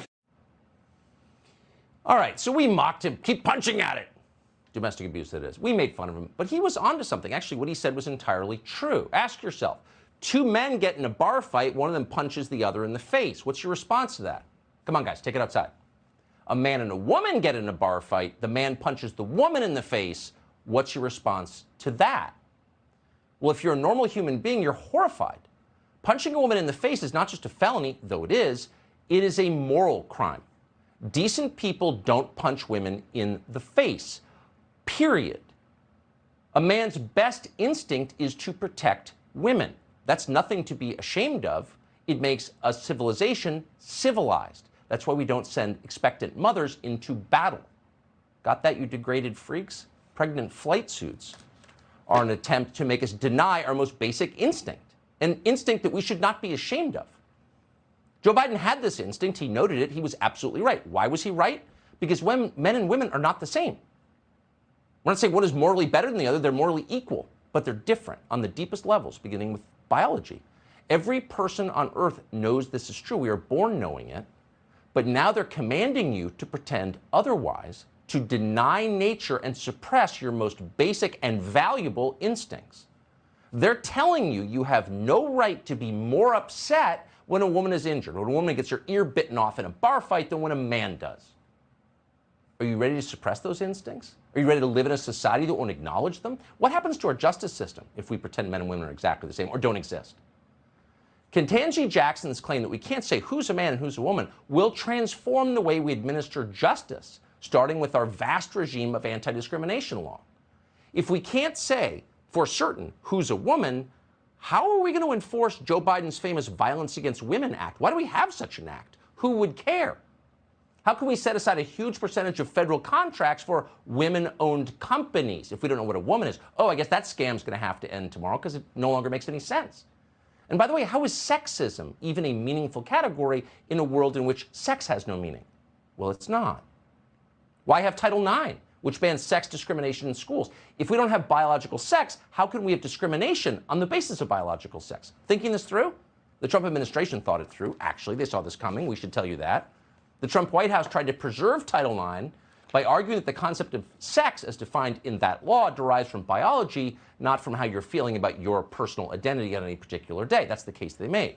In response to that, they were denounced as right-wing lunatics. The ACLU declared that, quote, the Trump administration is trying to erase trans people. Really? Maybe it was bigger than that. Now, the Biden administration is in charge of everything, and in less than a year, the worst, most fervid predictions have come entirely true. Female athletes are losing NCAA championships to men dressing up as women in order to cheat their way to victory. Every person in America sees this happening. Very few are brave enough to say a word about it. But here's one of them. This is a woman who happened to be watching an NCAA swimming championship in which a male swimmer going by the name of Leah Thomas dominated every woman in the pool. I'm a woman. That is not a woman. Can I ask you a question? That is not a woman. Can I ask you a question? Do you have ovaries? Can I ask you a question? Yeah, go on, then ask me a question. Are you a biologist?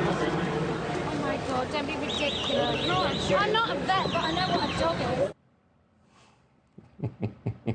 We'd love to have her on. I'm not a vet, but I know what a dog is. Yes, you do. We all do.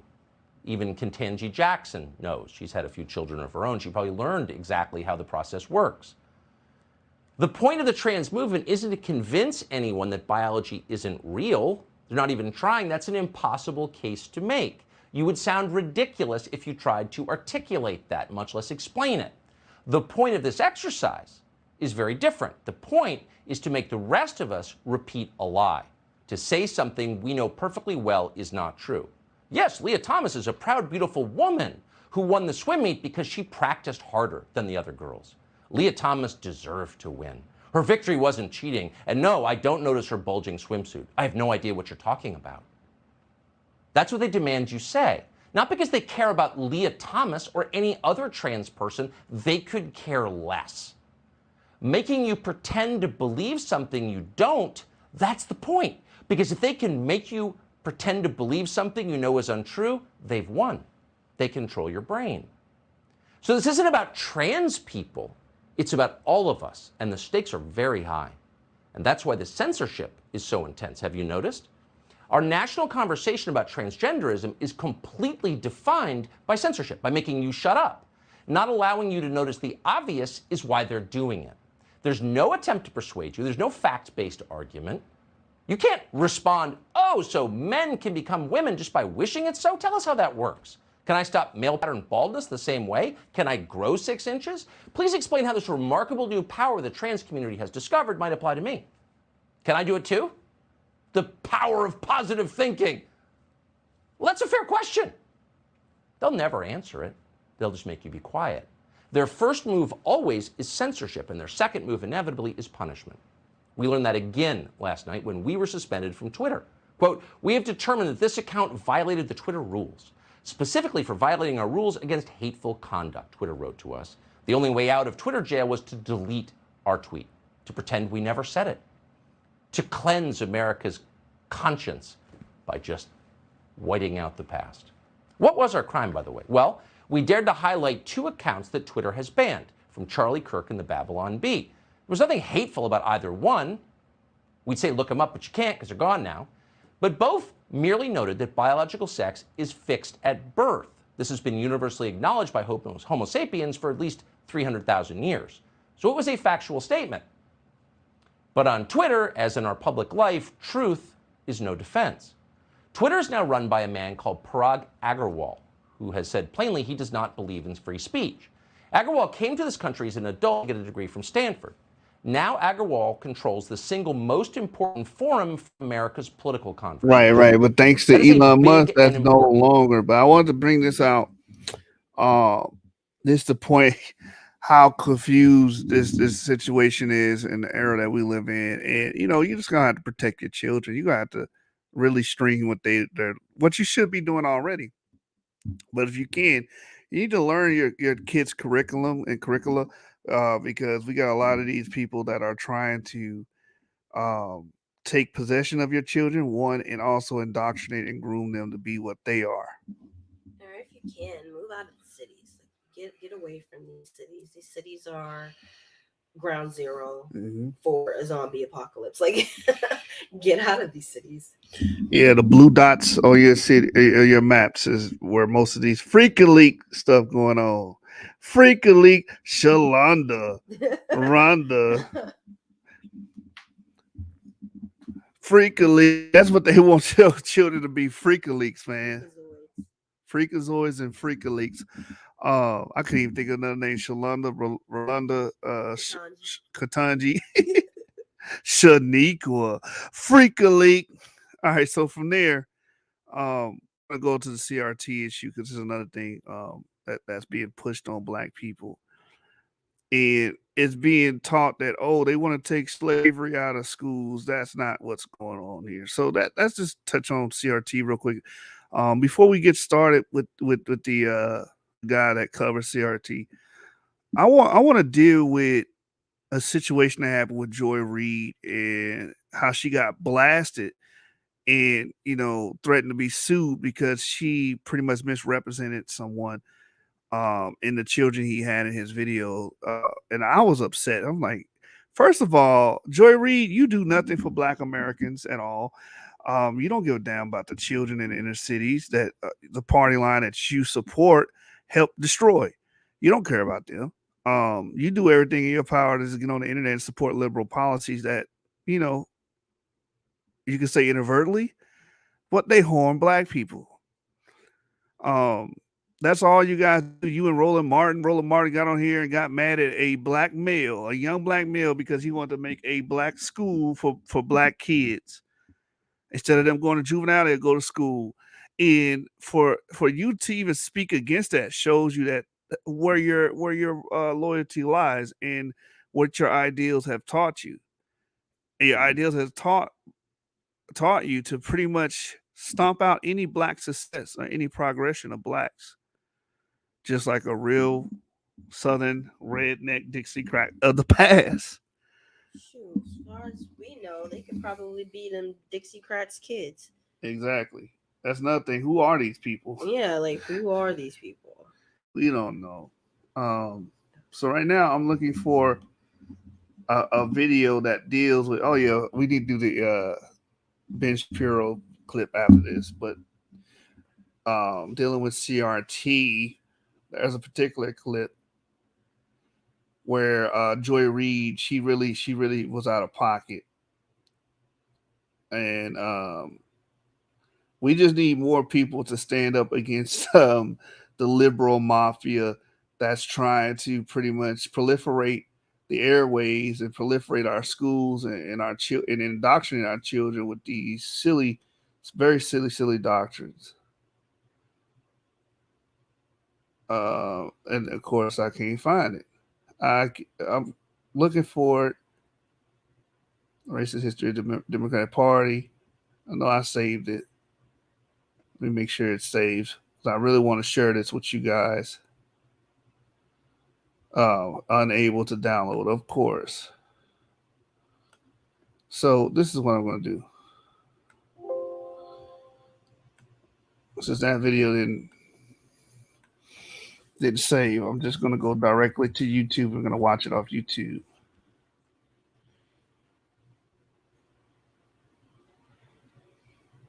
And here's the clip.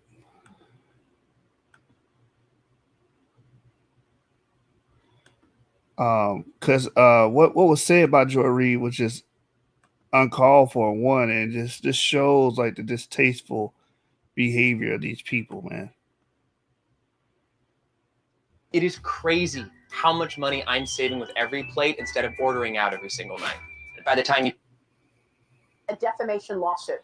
In an open letter, welcome back. MSNBC host Joy Reid blasting Florida Governor Ron DeSantis, calling a photo of him with young black boys at an anti-critical race theory bill signing event, quote, child abuse. But the boys in the photo are actually students in education and mentorship programs created by our next guest. He is demanding Reid apologize for her comments or face a defamation lawsuit. In an open letter, Jack Brewer writes this: Miss Reid's reckless statements placed these kids in danger. Certain people motivated by Reid's comments are furiously trying to figure out their identities. Joining me right now is the man himself. He is former college and NFL football great and the Brewer Group CEO, Jack Brewer. Jack, it's great to see you today. Thanks very much. I know you are furious about this, and I know how important this is to you because we go back a long time. You've been talking about this mentorship group for a long time, and you have so much pride in helping these kids who are fatherless. Tell us what happened. That's right. You know, I was shocked, whenever you get an opportunity like this for kids, and our kids in our demographic, the majority of them are fatherless, Black boys, African-American boys who are really underserved, and we're trying to bridge that gap. But, we brought this to them as a great opportunity to meet the governor of their state, someone who they're going to be able to meet. They could put this on their resumes in the future. And it really was a joyous moment for our entire organization. And then to have her come at us like that and at our kids and attack them and actually send out her 2.1 million followers to go find our kids, go look for them, and saying that we're committing child abuse. I mean, you can't have anything more hurtful. It brought so much pain to these children because now, their community's asking them and they're claiming that Governor DeSantis is racist, like she put in her tweet. And so now they're second guessing what's going on. And it's not right to put children like that at danger. I had to call the local law enforcement officers and increase our security at our center. We had to watch our kids as they on their commutes back and forth from their tutoring program and our sports programs. It's just not right. MSNBC and Joy Reid need to be held accountable. We expect an apology. I'm not a litigious person. I don't want her money or their money. But what I do want is for the dignity and respect to be put back to my kids. They don't deserve that. They are trying to live the American dream. They love this country as we teach them in our program. And I think they deserve an apology for this. Well, I mean, I know that, you say that these poor children are getting death threats now. We tried to black out their faces, make their faces blurry so that they would not be obvious on television, Jack. What specifically happened here? And have you heard a response from Joy Reid? Well, I don't think they've gotten death threats. I hope not anyway. But I haven't heard anything back from Joy Reid or MSNBC. And it's been days now since we initially asked for an apology. We've sent out letters to Joy Reid, MSNBC, also NBC News and all. I'll be delivering a letter this weekend once I make it up to New York if we haven't heard back. I'm giving them every opportunity to come and respond and take responsibility for this. Maria, these people go out and claim to be for the underserved, claim to be for, African Americans and equity and diversity, and they throw out all of these woke terms. But at the end of the day, the demographic that needs it the most is the fatherless kids in America that make up 71% 51% of high school dropouts, that make up over 2.5 million fatherless kids that are incarcerated. I mean, think about that. Our incarcerated population, the majority of them are fatherless. And so if you want to have equity and equality and you're really for civil rights, this is the demographic you should be fighting for. They should be on my side here, not calling me a child abuser. That's a great point. Well, that's absolutely right. And, you know, you see all of this just, you know, say one thing and do another. There's a new report, research firm One Nation reveals several Democrat-run states like California, New York, Illinois, they have reallocated COVID relief money to add tenets of critical race theory to public schools. So they're not even using the COVID money the way it's supposed to be used. They're trying to use it so that they can push this critical race theory in schools. This is a tragedy for the taxpayer. It's a tragedy for our country. People, critical race theory is real. And when you hear the Democrats or those on the left that describe it, they talk about it as some college level theory. Well, you know what? These teachers are going to college learning this stuff. Right now, Maria, when I look at my kids' report cards, they can make a 50 or 60. They make Fs. And their teachers tell them that for them it's satisfactory because they're poor Black kids. They're not expected to be able to go out and attain an A or a B. It's absolutely ridiculous. It happens over and over again. That's why I stand so hard against this critical race theory, is because it's really holding down the most underserved. We hear the people in Virginia, we hear a lot of Americans, moms and dads going to these student council meetings, but they're not speaking for the underserved because most of these kids don't have parents Jack, involved. You've been speaking for this group for a long time. Thanks for taking a stand, and thanks for joining me this morning, Jack. Good to see you as always. Jack Brewer joining us this morning. We'll see you soon, Jack.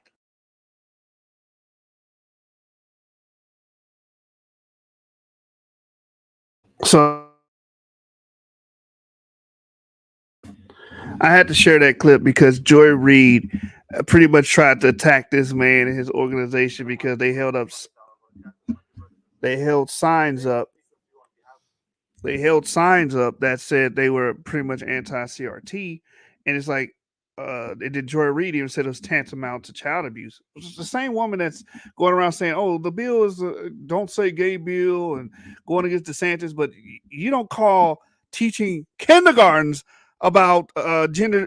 I'm about to say neutrality again. I don't know why I keep saying that. Gender fluidity. Genders are not real. Sex is not real. Male and females are not real. All these things are not real. We don't call that child abuse. Or trying to teach and indoctrinate children and groom them to, you know, to be okay with being trans or whatnot. We don't call that child abuse. But having a man stand up for his community, for the underserved community, the Black demographic, and try to help them with their math, help them with the places they're failing, and actually feed them as well. That's what his center does. She's going to criticize him and say that's child abuse because he does not accept the political agenda of CRT. This is straight bullshit. And Joy Reid deserves to be sued. She deserves all of the negative backlash that comes with it because, again, those children did nothing to her.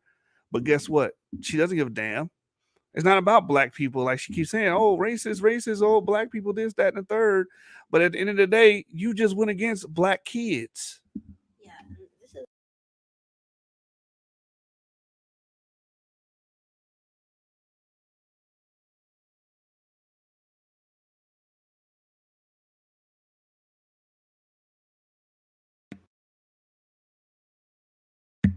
What is the end game for CRT, for them to be so staunchly about trying to teach it in schools? To what end? What is the purpose? To what end?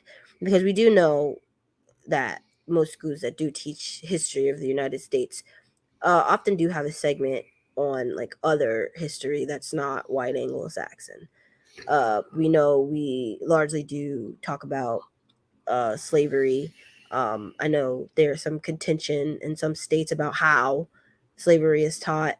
I think there was a criticism about a textbook, I guess, somewhere in Texas, and how they were saying that they were migrants. Yeah, the chattel slaves were like migrants, and like they wanted to come here, or some weird That's not what it like, said, I don't but know, that's what something. the media Yeah, tried to yeah, push there it. was trying to like some type of paraphrasing of what it says to said it was like basically lying.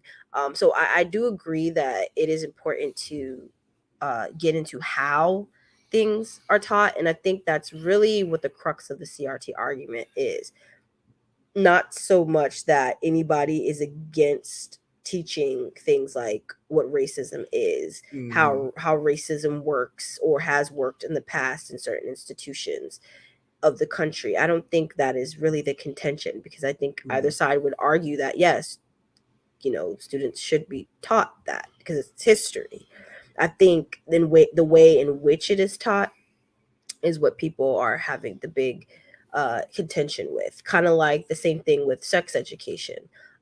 People would agree, well, should for the most part, should agree that you know teaching kindergartners to third grade, or pretty much anybody who's not in high school, in my opinion, about like explicit sexual activities, homosexuality, and all the other orientations and blah blah blah, things that really don't concern them. Because I always raise red flags anytime I hear an adult put sexual orientation and child in the same sentence. I find that very disturbing.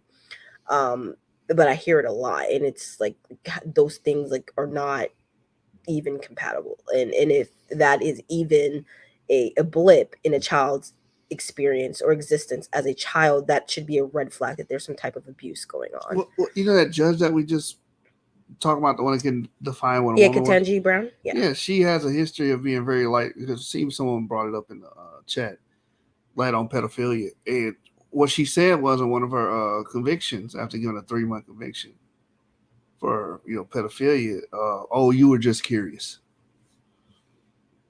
You were just curious. And this was like an 18-year-old male dealing with like a 9-year-old boy. You were just curious.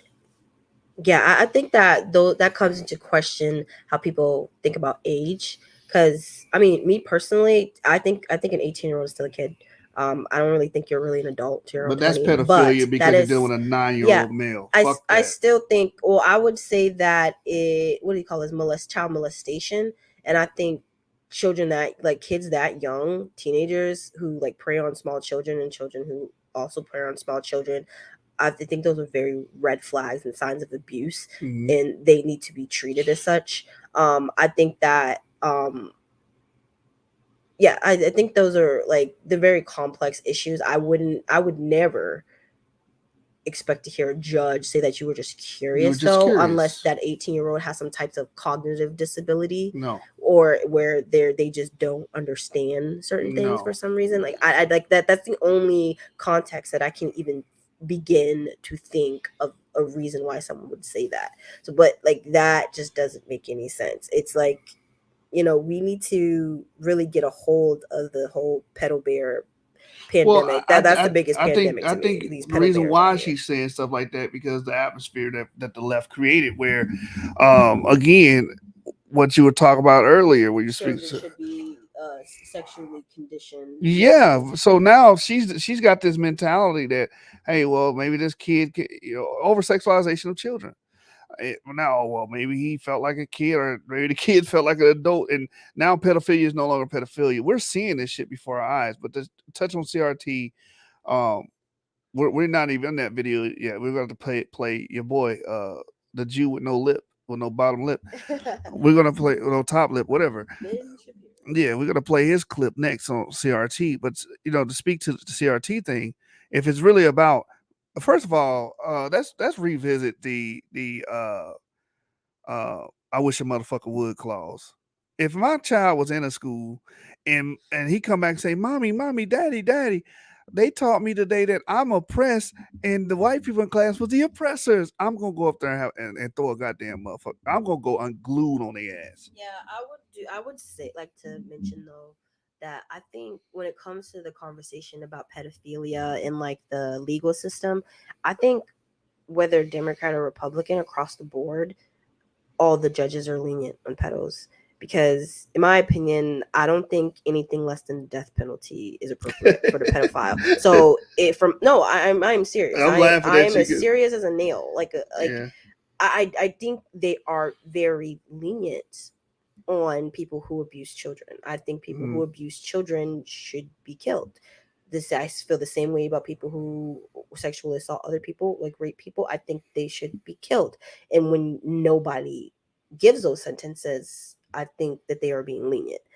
Like that's very lenient. But if we say lenient, like they're both being lenient, it's not speaking towards one side is like throw their ass in jail. The other one's like, oh no, jail is lenient. You're being. I hear you, but what you're doing is when you say they're both being lenient, it's making it seem like they're on a both level of justice here, and it's not the case because the Democrat judge or whatever her position is, she's like, oh, we're just going to slap on the wrist. Other people just want to put them in jail. I heard what you're saying, but there's a vast difference. They do the same thing for teachers who abuse students. Mm-hmm. They do that, especially with the female teachers who be molesting or having sex with the little boy students. Mm-hmm. Like they do the same thing. They slap them on the wrist. It's the same thing, but like it's just the way in which we treat like the sexualization of children just needs to be changed. And in order to be serious about it, there has to be very serious consequences. Because as long as there are no serious consequences, there won't be enough deterrent for people to not do this. Well, actually, the deterrent should be within our own community, and we have to start there. Yes, they can start saying the death penalty, which only a few states only a few states have that anyway, and you have to like do usually death penalty is like warranted by like killing, like you have to do like a murder or something to even be considered. Then you got to be prosecuted on that. So that's another conversation. Well, I consider rape to be murder, so I don't. Yeah, but the courts don't. I know, but I can't think of it any other way. That's why I'm so staunchly in support of those types of punishments, because there was a time that's how it was dealt with, but we don't live in that time. That would be nice, but we don't. So we're gonna go to the next clip with CRT. We're going to deal with Ben Shapiro, then we're going to deal with the author breaking down CRT and actually what it encompasses. So where is it? Where's your top, your thin lip? I didn't even know who he was until you start watching Ben Shapiro. Ben Shapiro, yeah. I didn't like Ben Shapiro at first. I was like, well, who the hell is this guy talking all this shit? I still don't like him sometimes. Yeah. I mean, like I wouldn't say that there's anybody Here out it there is. that I agree with 100% anyway.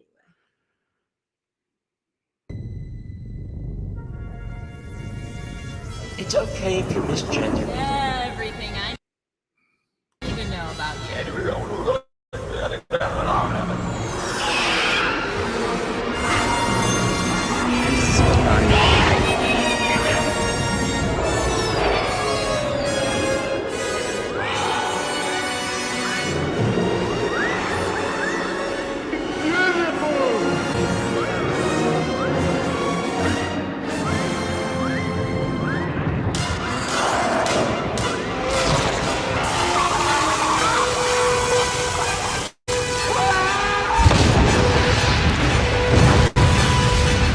Well, folks, if you keep watching these woke TikTok videos, then that means that my producers keep torturing me, and the population has responded, and so we're here again for another round of torture. This video is sponsored by ExpressVPN.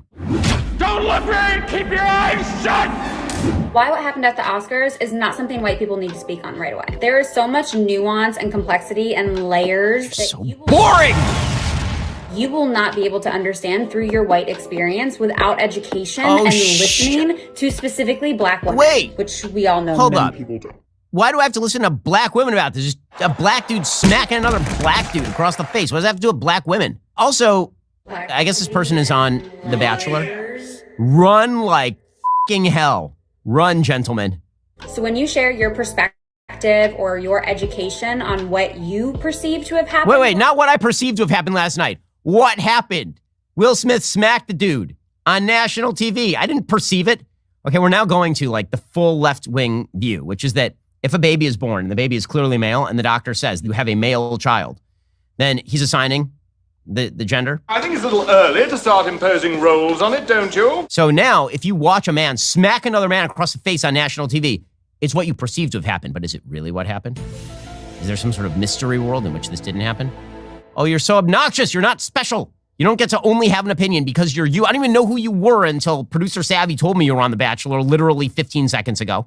It's coming through your white lens, which has you on a place of moral high ground, lacks understanding of Black trauma, has such an emphasis on this binary of who is good or who is bad, centers violence, only actually continues to minimize Black women and their pain, and most annoyingly, continues to center yourself on shit that really just is not your business. So just take it was on national TV! Right away. Really try and look at the entire situation before you... The entire situation is you're an obnoxious human. Shut up! Because what you fail to see through your white lens was the you just keep going. The continued violence that is ableism, that is misogynoir. Misogynoir. Okay, first of all, I want to focus in on this term misogynoir. And it's not misogyny.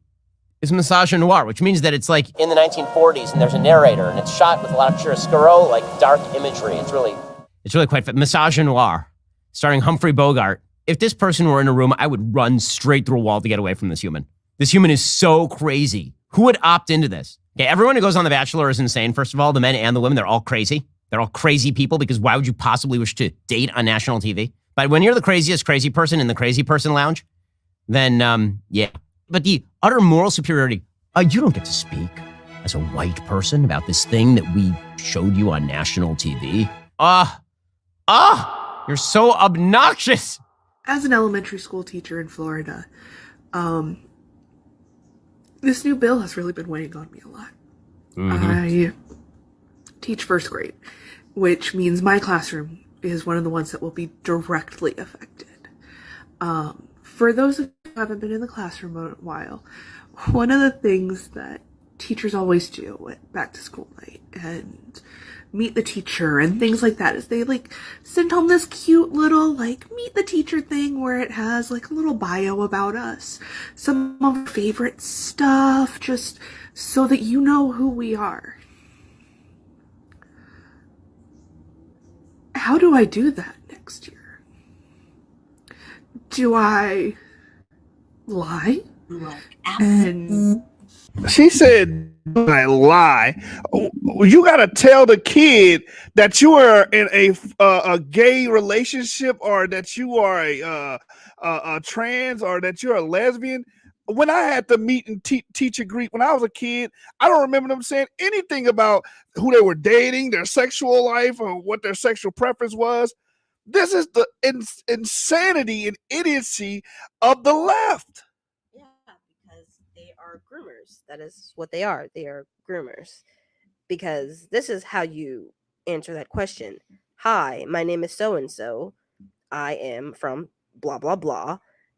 I like watching movies.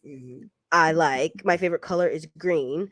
My favorite food is pizza. Like, that is how you answer those questions. This is not rocket science. This is not a SAT test. This is not the LSAT or the MCAT. This is very, very elementary stuff. So for her to be so disingenuous, to make it seem as if there is absolutely nothing she can think of about herself because, well, I guess she can't because her sexuality is her entire personality, Right. apparently. She doesn't do anything else. Like, there's nothing else. There's nothing else to her. She doesn't play video but games, the fact watch that movies, she eat likes to lick people's private parts. That's the only thing about her that makes her her. Like, I don't.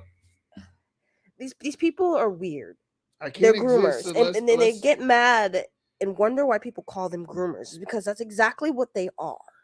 They are groomers, and they're obvious about it. I can't do my job unless I tell you. Unless my kids know that I like to stick my fingers in people's vaginas every week. Like, I don't. That's weird. When I was going to school, I never encountered any of my teachers or knew anything. They never introduced us to any sexual provocative or anything like the preference. Exactly.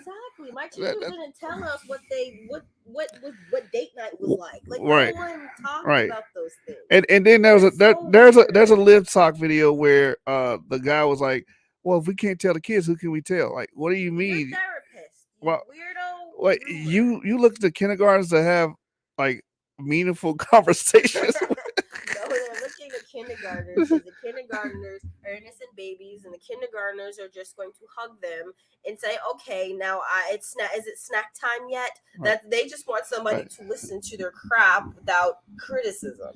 Yeah, my kid was like, okay, can you turn the Coco Melon back on, please? Like, they don't give a damn about none of that, man. Yeah, I want to watch Baby Shark. Okay, Yeah. like, are we watching Baby Shark today? What the hell?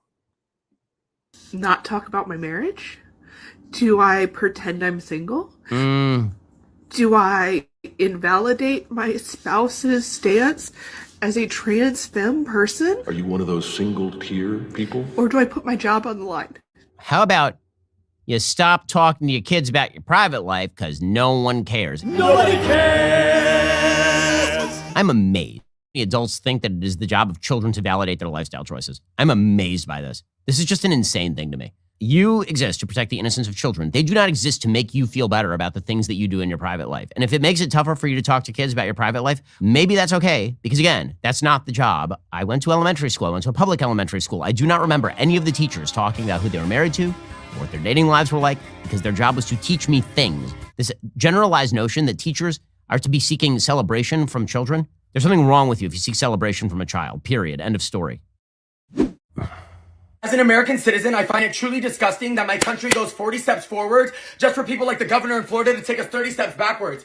Don't say gay, Bill. Are you serious?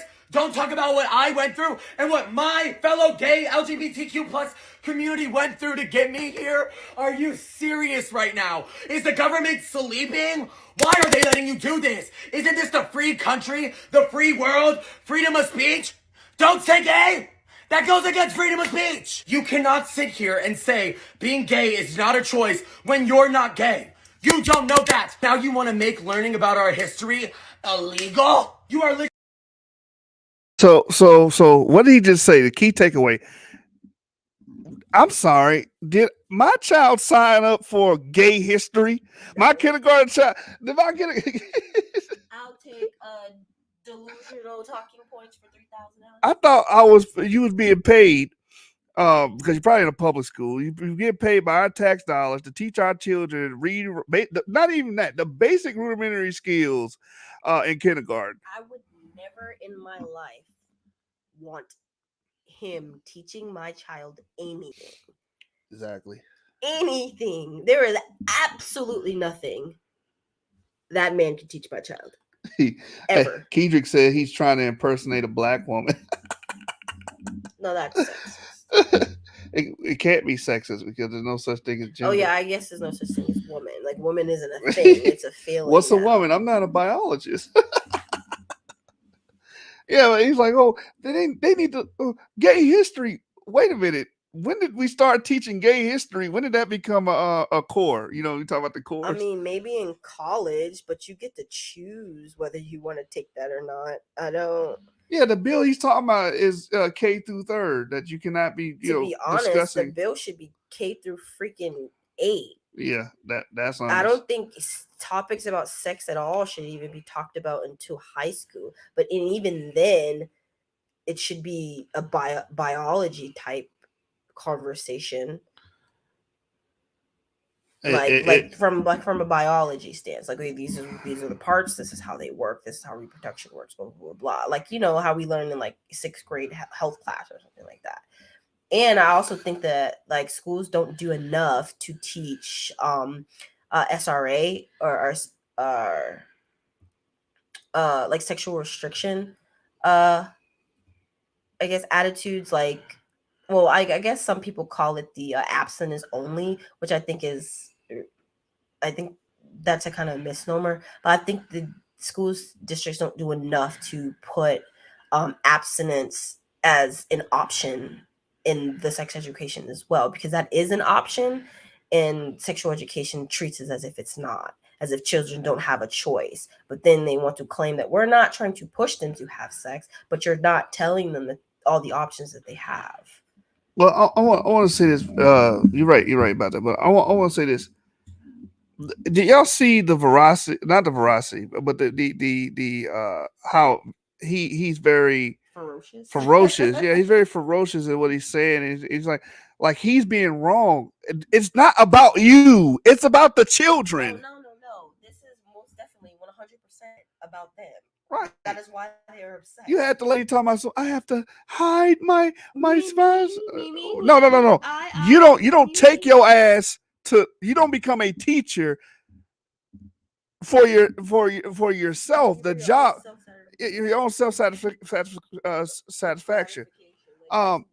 You become a teacher to teach the children. That's why you become the children are important. That's your job. You're paid to do this. This is not a hobby. You're paid to make sure Sally and little Johnny learn their shapes, learn their numbers. Yeah, and this is why they say those that don't do teach, and like that, like really rings true, because you kind of see the caliber of the types of teachers that are coming out of these colleges now, and a lot of them are the Ligbits. There are a lot of the teachers are Ligbits now, and they're all coming with those ideologies and those agendas and those attempts to introduce people's children to this when it's totally not their place, because maybe for whatever reason in their life they don't feel validated. And I say that as someone who did have a openly gay teacher in high school.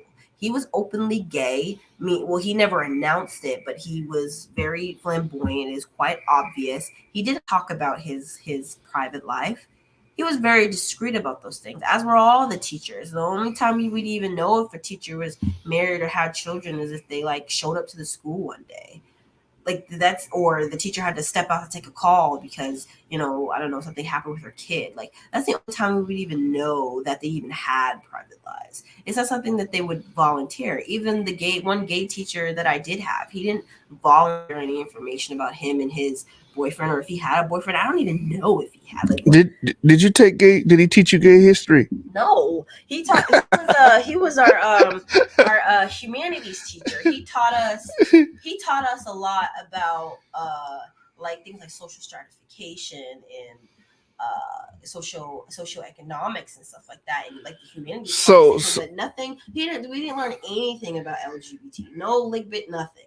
So and he was gay. So he taught what he was paid to teach. He taught actual curriculum. He taught the actual curriculum. Okay, all right, let's play the rest of this video. This is insane.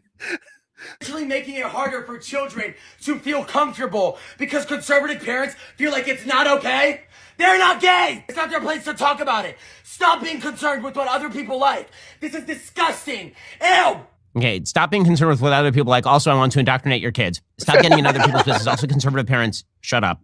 The freedom of speech of this person has not been in any way compromised. In fact, the freedom of screaming like a crazy person of this person has not been compromised in any way. All of the well-calibrated emotional responses to a pretty baseline bill about not sexually indoctrinating children seems to have some people pretty upset, which says more about them than it does about the bill. We'll get back to some more of your woke TikToks in just 1 second. First, surveillance is only getting worse. People want to keep track of what you do. Whether you're talking about hackers who want access to your material, whether you're talking about big tech that wants to see all your data so they can then monetize all of your data. That's your data. Why ExpressVPN? It doesn't matter where you live. Every time you search for something online, watch a video plus ExpressVPN encrypts 100%. You're now protected. Like this. See, I just go over here on my phone. You open up ExpressVPN. Government and big tech companies. Eyes. Why are you doing? Straight cis people. Allies. What the f are you doing? Seriously. Shit is going down in Florida, Texas, Idaho, South Carolina. It's going down everywhere. What the f are you doing about it? This is your mess that my community has to suffer. I see lots of yep. Like y'all think you're Pac-Man. But I don't see nothing. So how many coffins will it take? Huh? How many members of my community have to die because of this wave of hate? 100? 500? 10,000? 50,000, 100,000, a million? A million? Wow. A million transgender Americans are going to be murdered this year? Explain. Why don't you back it up with a source? My source is that I made it the f up. I do like the Pac-Man reference. That was good. Also, I feel bad that this person's hair got caught in some sort of electrical fire. That's sad. I know that every person of color has been on the receiving end of this, so my video is actually more for white people, actually. I don't want to hear from you. This is a serious question, and I would like a serious answer in my comment section or a stitch. How about right now? Are y'all aware that y'all often take up space with disregard for the people of color around you? Stop for a second. What does it mean to take up space? Like existing? Take up space. That's like human existence. Since we are not, in fact, two-dimensional creatures, we take up space. Take up space. If there's any confusion, I can give you guys an example. Yeah. I'm from New York City. Sometimes a sidewalk is narrow to the point where there's only enough room for two modes of traffic, one going and one coming. But that has never stopped white people from walking side by side and holding hands and expecting you to either stand and wait for them to pass or walk in the street if you need to keep them. Wait, hold on. I'm to be informed that only white people hold hands. That's great. Things I didn't know. You're so white. Also, apparently, only white people walk down the street and other people move out of the way for them. That has not been the experience of most humans on Earth. It seems like that happens pretty much everywhere. Lots of crowded places, people move around for each other. By the way, I like the guy in the back. Who's the guy in the background? I'm just noticing there's a person who's standing around in the background while this person films. Looks like they're in some sort of uniform. So this is at the insane asylum.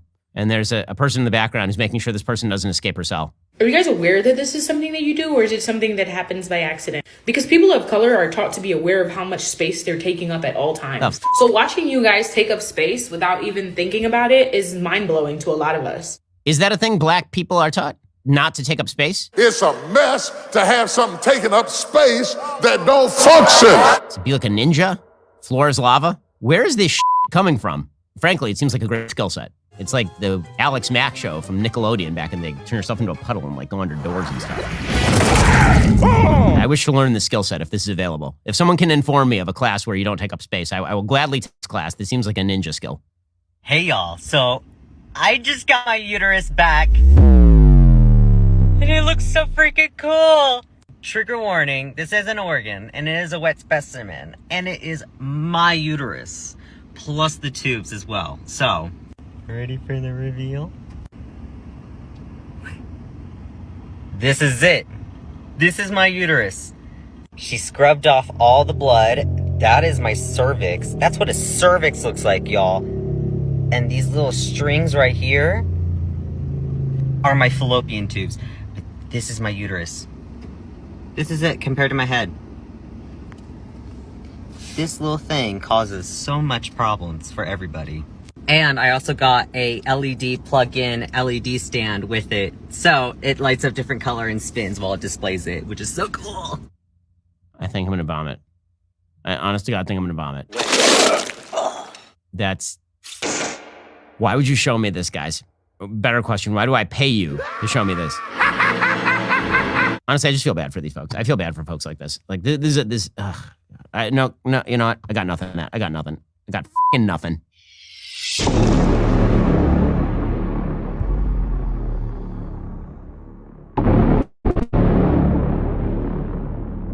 What is going on? What are you? I'm so excited. I finally got my shirt.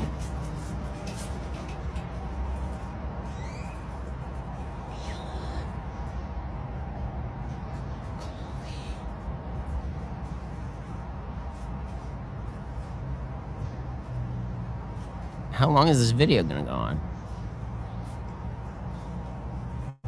Again, this is showing you the state of confusion that our people in this country are in. Why, God? Why? When is the flood coming? When? Bring the asteroid.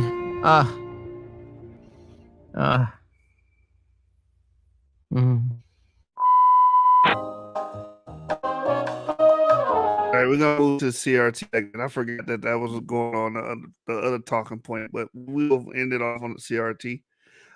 That was fun. But, you know, again, what will make you laugh will make you cry because these are real people, and you know, many of them people feel like they have a right to indoctrinate with LGBTQ. I just want to say about that last lady who, I guess, showed her uterus and jar. I would just like to say, if she had to get a hysterectomy because of some sort of condition or whatever, I do feel bad for her, and I would suggest she go to therapy instead of showing off her uterus on the internet. So she elected to do that on purpose, like literally asked doctor, and Saturday doctor agreed to voluntarily take out her perfectly working uterus that had actually no issues with it just because she asked for it. She is completely deranged.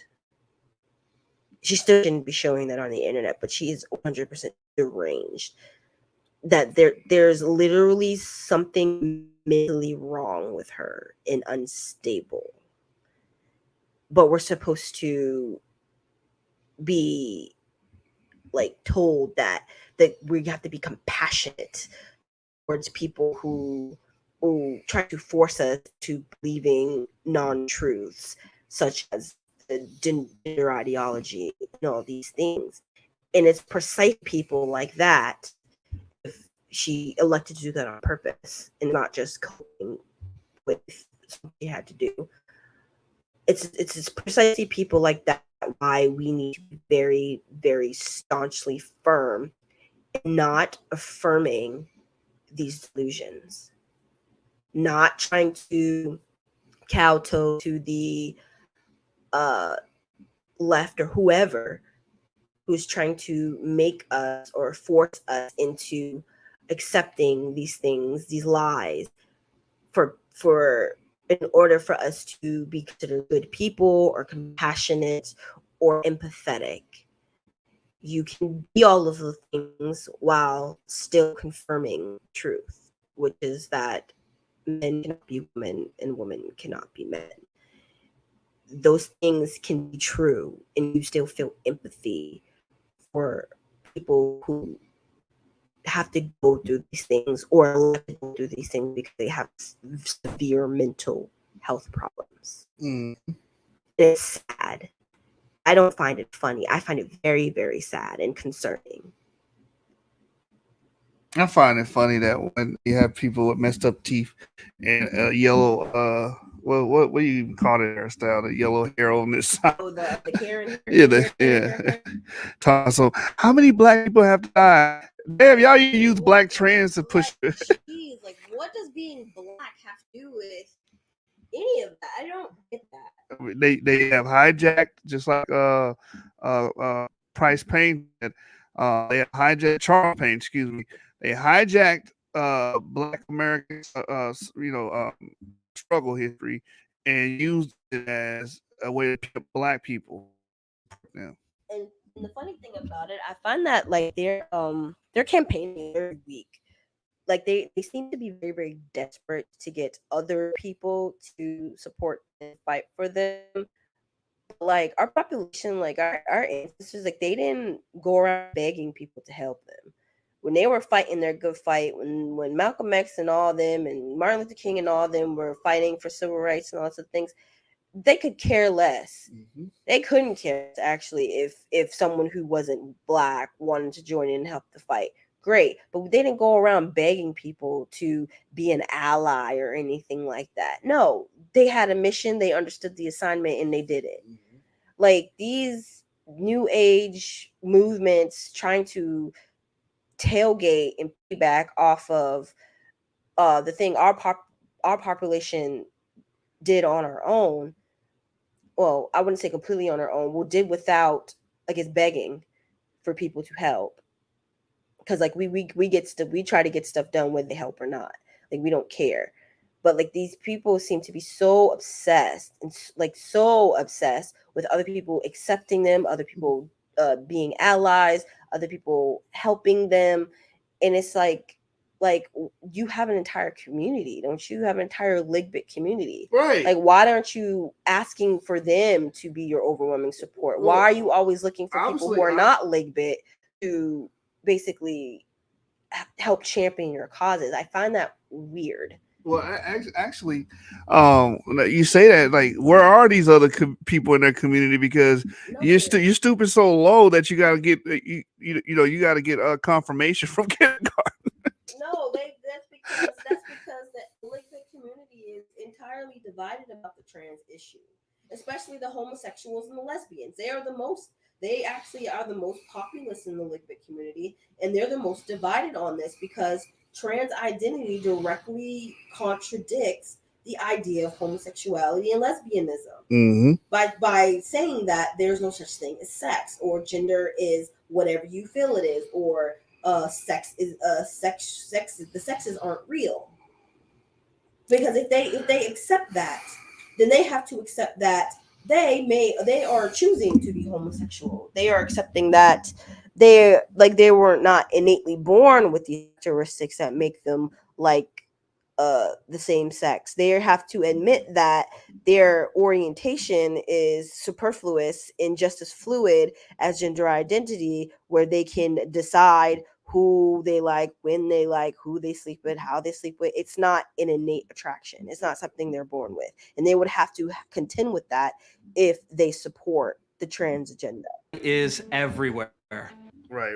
Now we're gonna move on to CRT, and hopefully we can finish this video under 3 hours. I don't want it to go too long, but he's gonna pretty much educate you guys on what CRT is. It's rapidly becoming the new orthodoxy in America's public institutions, and yet most Americans have no idea where it comes from and what kind of society it envisions. In this video, I walk through the history of critical race theory, explain why it's a threat to the country, and most importantly, show you how you can fight it. Let's start at the beginning with a short history of Marxism. Traditionally, the Marxist left built its political program on the theory of class conflict. Marx believed the primary mechanism of power in society was the relationship between the bourgeoisie and the proletariat. The solution to this conflict, according to Marx, was revolution. He believed the proletariat would eventually gain consciousness of its plight, seize the means of production, and usher in a new socialist society. Over the course of the 20th century, a number of regimes attempted Marxist revolution, and all of them ended in disaster. The socialist countries racked up a body count of nearly 100 million people sent to the gulags, murdered in the streets, or starved to death due to the failure of socialist agricultural policy. Marx envisioned the new man who would transcend the limitations of the industrial world, but in practice, his ideas unleashed man's oldest and darkest brutalities. By the mid-1960s, Marxist intellectuals in Europe and the United States had begun to understand these failures. They recoiled at the tyranny of the Soviet Union and came to realize that the call for the proletarian revolution would never work in the industrial nations of the West, which had large middle classes and a rapidly growing standard of living. Most Americans believed they could transcend their origins through education, hard work, and community support. But rather than abandon their political project, the Marxist scholars of the era, calling themselves critical theorists, simply updated their theory of the revolution. They set out in search of an entry point for their politics and found it in the social and racial unrest of the 1960s. Over the course of the decade, the critical theorists gradually abandoned the old economic dialectic of bourgeoisie and proletariat and replaced it with a new racial dialectic of white and black. This provided the ideological basis for the radical movements of the era, including the Communist Party USA, the Black Panthers, the Black Liberation Army, and the Weather Underground. The vision of the critical theorists and the racial revolutionaries, however, eventually lost out to the vision of the Civil Rights Movement and Lyndon Johnson's Great Society, which promised the fulfillment of the American ideal of equality under the law and to alleviate poverty through government action. The radicals sought to overthrow the American regime, but most Americans simply wanted to improve it. But this too was destined for disappointment on the left. In the following 30 years, the left became disillusioned with the idea of equality under the law and with the anti-poverty programs of the Great Society, which failed to reduce poverty and social pathologies despite trillions in public spending. For many of the intellectuals on the left, the entire project of colorblindness, meritocracy, private property, and individual rights came to be seen as a failure. So they went back to the drawing board and increasingly sought to revive the most radical strands of Marxist thought from the previous generation.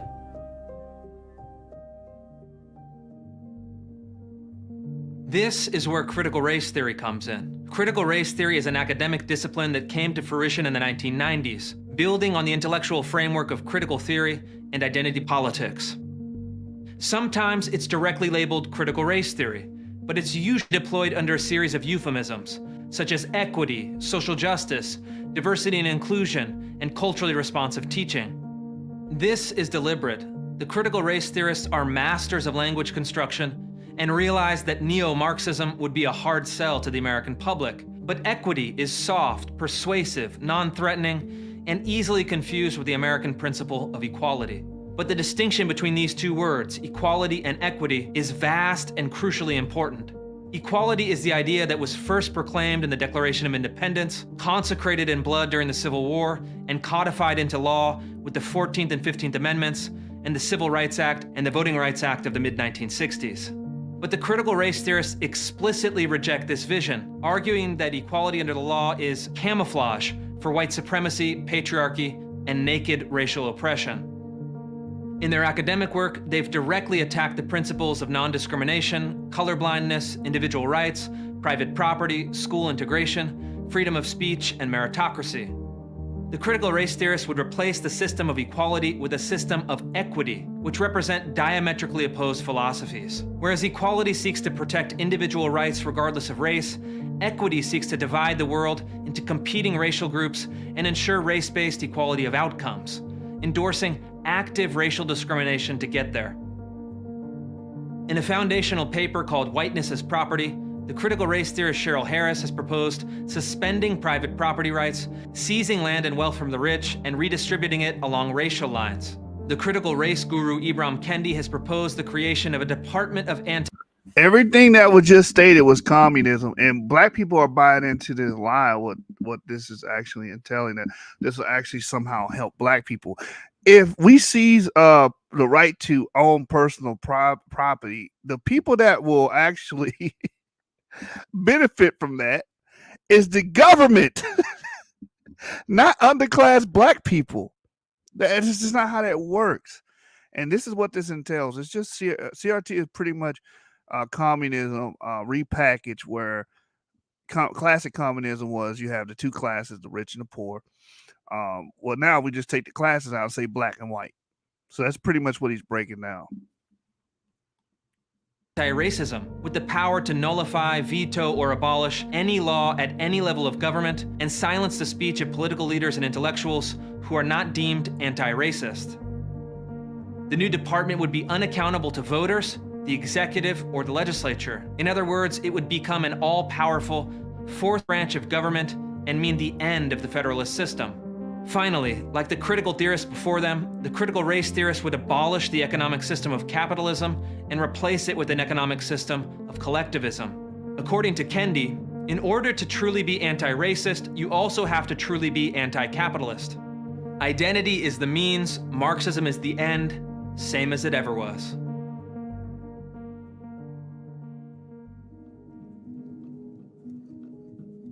So how does this ideology translate into real-world practice? For the first 2 decades, critical race theory remained an obscure field of inquiry, relegated to academic journals and university campuses. But today, critical race theory is quickly becoming the default ideology of our public institutions.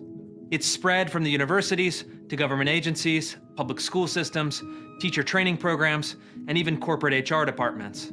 It's been transformed from a series of academic concepts into diversity training programs, corporate compliance modules, public policy frameworks, and public school curricula. Last year, I conducted a series of reports focused on agencies of the federal government.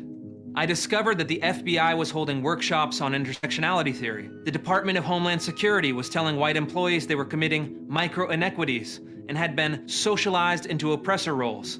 Finally, the Sandia National Laboratories, which designs America's nuclear arsenal, sent white male executives to a 3-day re-education camp, telling them that white male culture was analogous to the KKK, white supremacists, and mass killings.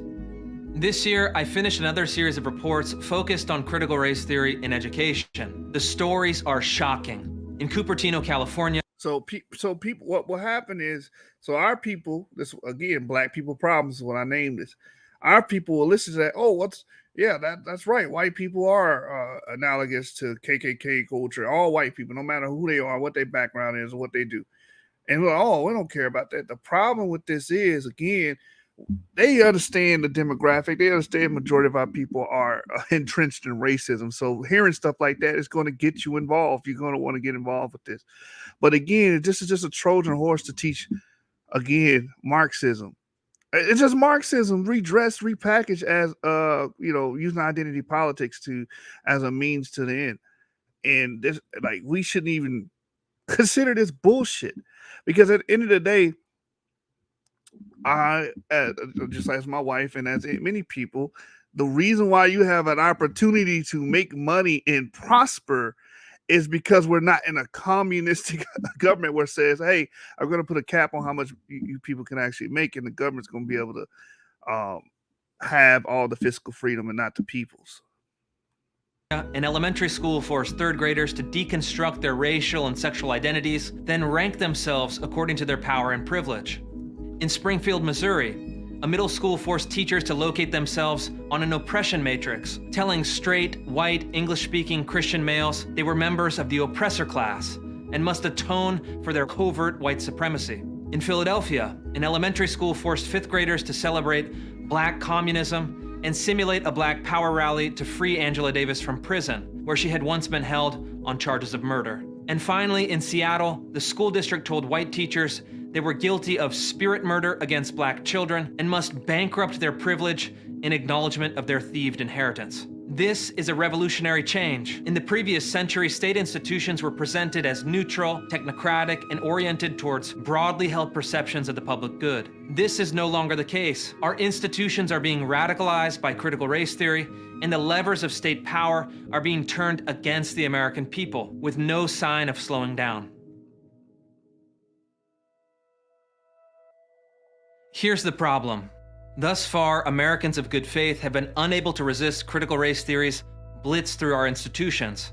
There are 4 main reasons for this. First, most Americans have developed an acute fear of speaking about sensitive social and political issues, especially race. According to a recent Gallup poll, 52% of liberals, 64% of moderates, and 77% of conservatives are scared to share their political beliefs in public. They're afraid to get mobbed on social media, fired from their job, or berated by the institutions. So they simply remain quiet, which cedes the territory to the most intolerant voices who can dominate the public conversation and install their ideology in the country's schools, government agencies, and corporations. And consequently, these institutions become monocultures, dogmatic, intolerant, suspicious, and hostile to a diversity of beliefs. The Equity and Inclusion Department is established in the name of a social good, but in practice serves as a political office, enforcing the new orthodoxy and punishing any dissent. Second, the critical race theorists have constructed their argument like a mousetrap. They claim that any disagreement with their program is simply evidence of the dissenters' white fragility, unconscious bias, or internalized white supremacy. They project this idea of false consciousness on all of their opponents. They transform principled disagreement into evidence of guilt. I've seen this play out dozens of times in my reporting. Diversity trainers will make an outrageous claim, such as, all whites are intrinsically oppressors, or white teachers are guilty of spirit murdering black children, and then flat out refuse to consider any evidence to the contrary. If they're confronted, they'll adopt a tone of patronizing concern and explain that participants are feeling white denial and reacting out of guilt and shame. The dissenters are instructed to remain silent, lean into the discomfort, and accept their complicity in white supremacy. Thus, the mousetrap is shut and the program continues without interruption. Third, many liberals, moderates, and conservatives have failed to separate critical race theory's premise from its conclusion. The premise of critical race theory is quite simple. America has a history of slavery, racism, and injustice, and we should examine the relationship between racism, power, and society. This is undoubtedly true. Nobody taking an honest look at American history could deny it. But the critical race theorist's conclusion that the American regime is irredeemably racist and must be overthrown through moral, political, and economic revolution is false. But the critical race theorists use their premise as a bludgeon, bullying people into accepting their conclusions. This is dishonest and manipulative. It's entirely logical and moral to accept the premise that the United States has. So as you guys see, that the whole fucking point of CRT, people think, oh, it's for the benefit of black people. No, it's not. The whole point is to get rid of capitalism and replace it with collectivism or Marxist communism. So again, Democrats are using the suffering of black people and our ancestors to push a fucking agenda. That's all they're doing. Oh, black people should go up in arms and anybody teaching against CRT is racist. No, the whole point is to get rid of capitalism, which is a mechanism that we can use to prosper. A lot of black Americans have prospered through capitalism. This is why, as far as Africans go, we're one of the richest Africans on the planet because of capitalism. So they want to say, no, get rid of that. Become like communist Cuba. No, we're not doing that. But they're trying to use it as a Trojan horse, right? And push this communism. Kedrick, you also said something that was powerful. You said the problem is we have corporate capitalism, which is basically oligarchy, which is worse. It's communism for the wealthy. I do agree, and that's the thing. A lot of these corporations are on the left because they want to keep the what does communism foster? It keeps the rich rich and the poor poor, and it eradicates and erodes the middle class. Right? So of course they'll be pro everything that we're talking about in this video here. This is the danger of it.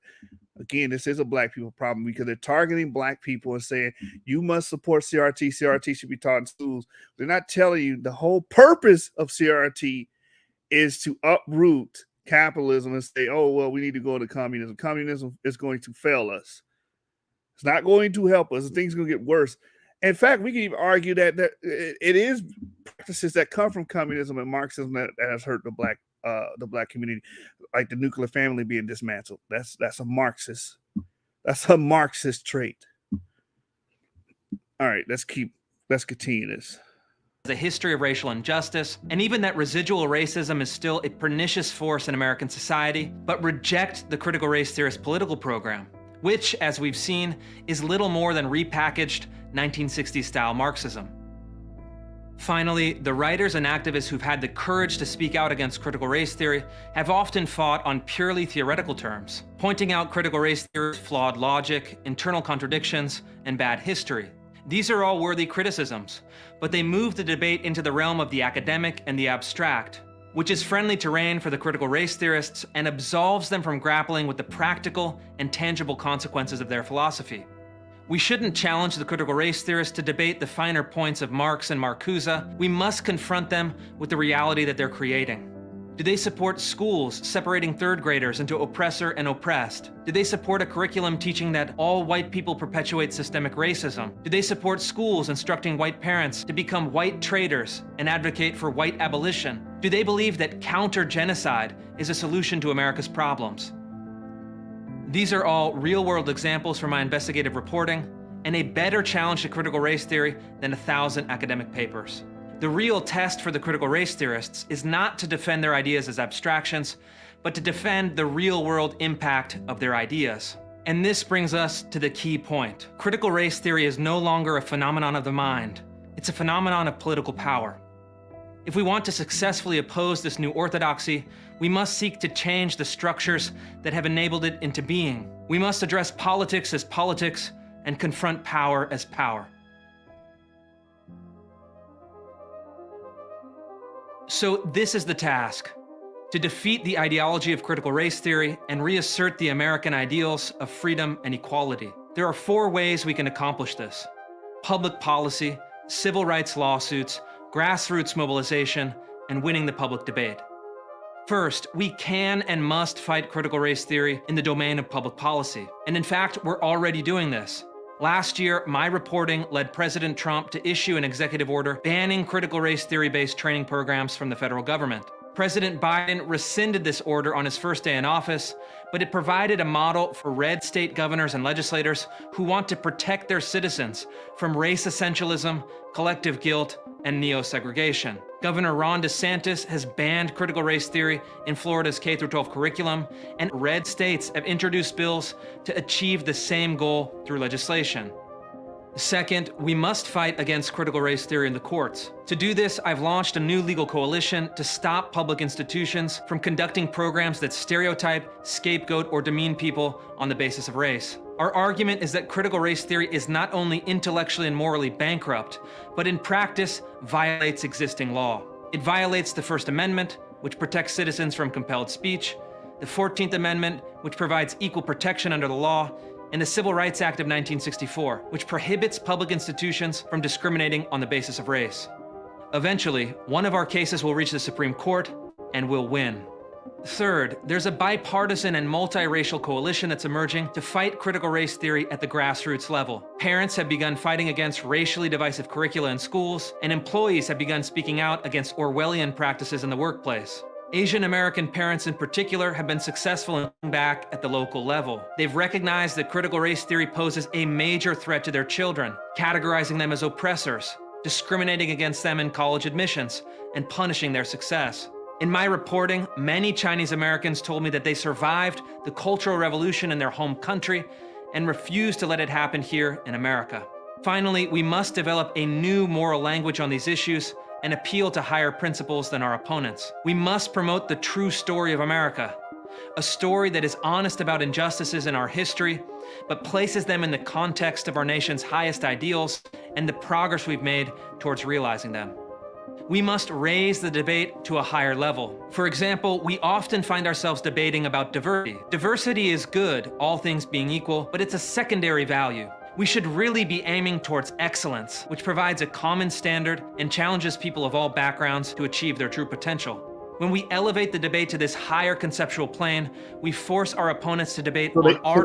They say that if anyone speaks against CRT, it's white fragility. No, it's white fragility when you push CRT, because it's CRT that's stopping Asians from being admitted into Harvard.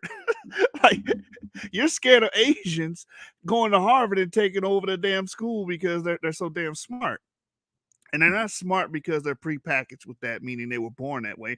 No, it's because their culture. They believe in school, they believe in hard work, and they have a community that pushes that. So how fragile is Harvard, which is very left leaning, which is in Massachusetts, a very left leaning and blue fucking state. That's really white. That's real white fragility and real racism.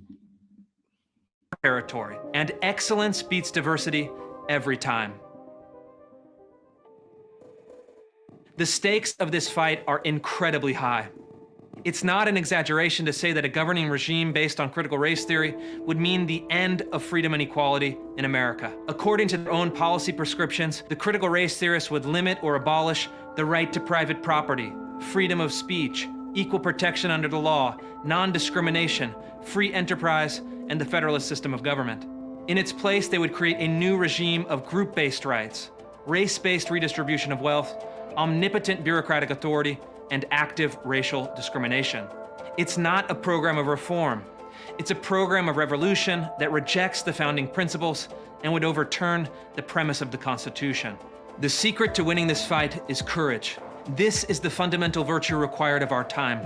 The courage to speak the truth, the courage to withstand epithets, the courage to face the mob. When enough of us do this, when we break through the wall of fear that prevents so many people from speaking out, the narrative of critical race theory will begin to crumble. It's easy to stop a lone dissenter. It's much more difficult to stop 10, 20, 100, 1,000, 1,000,000 people who stand up together. Truth and justice are on our side. If we can muster the courage, we will win.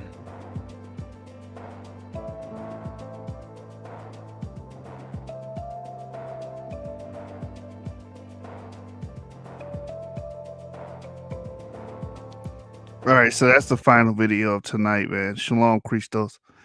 That's the final video. I just wanted to show you guys that CRT is being pushed on black people, and They want black people to support it, just like Democrats always want us to support some shit that's going to inevitably destroy us. CRT is nothing but Marxism repackaged, and they want us to accept it. No, hell no. We're going to say hell no. We're not following that. Hell no, we don't go. But with that, I say shalom. We Japanese still. You get cooked in front of your family like a Japanese meal. It's Yashub the Hibachi, and none of you niggas can stop me. We will be back tomorrow live. Just had to, bring these points to the forefront. Interesting topics. We will see you then. Shalom.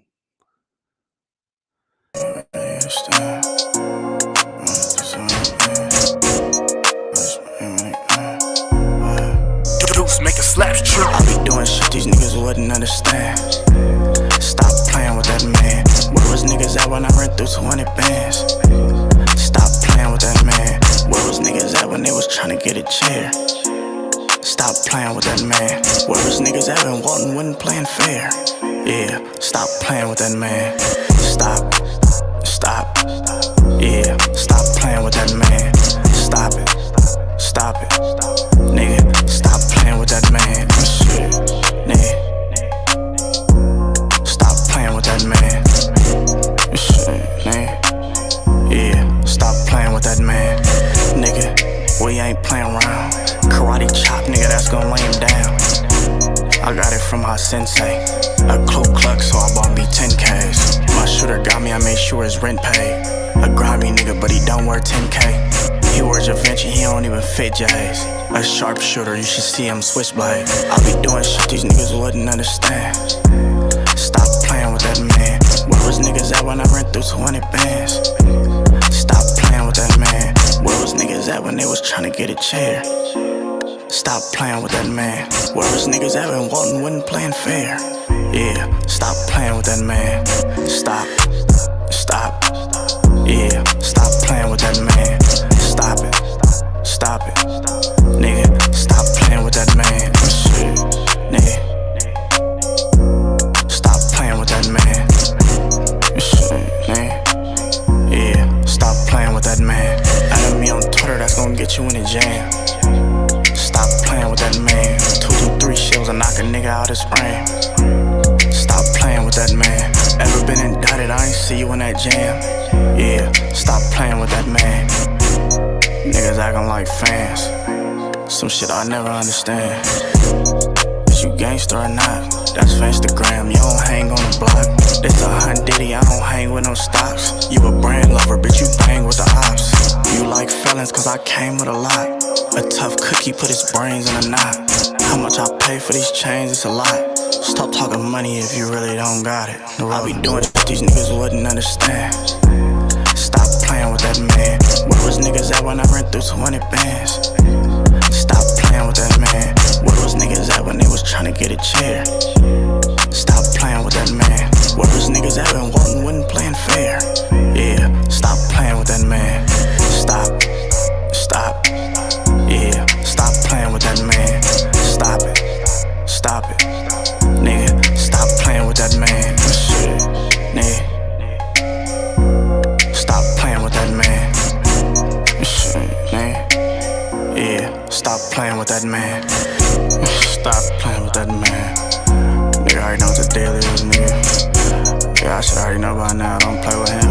We're not the ones to play with. What is money? Don't make us throw it up in the air and walk away. Put a price on your head on a sticky pad. Stop playing.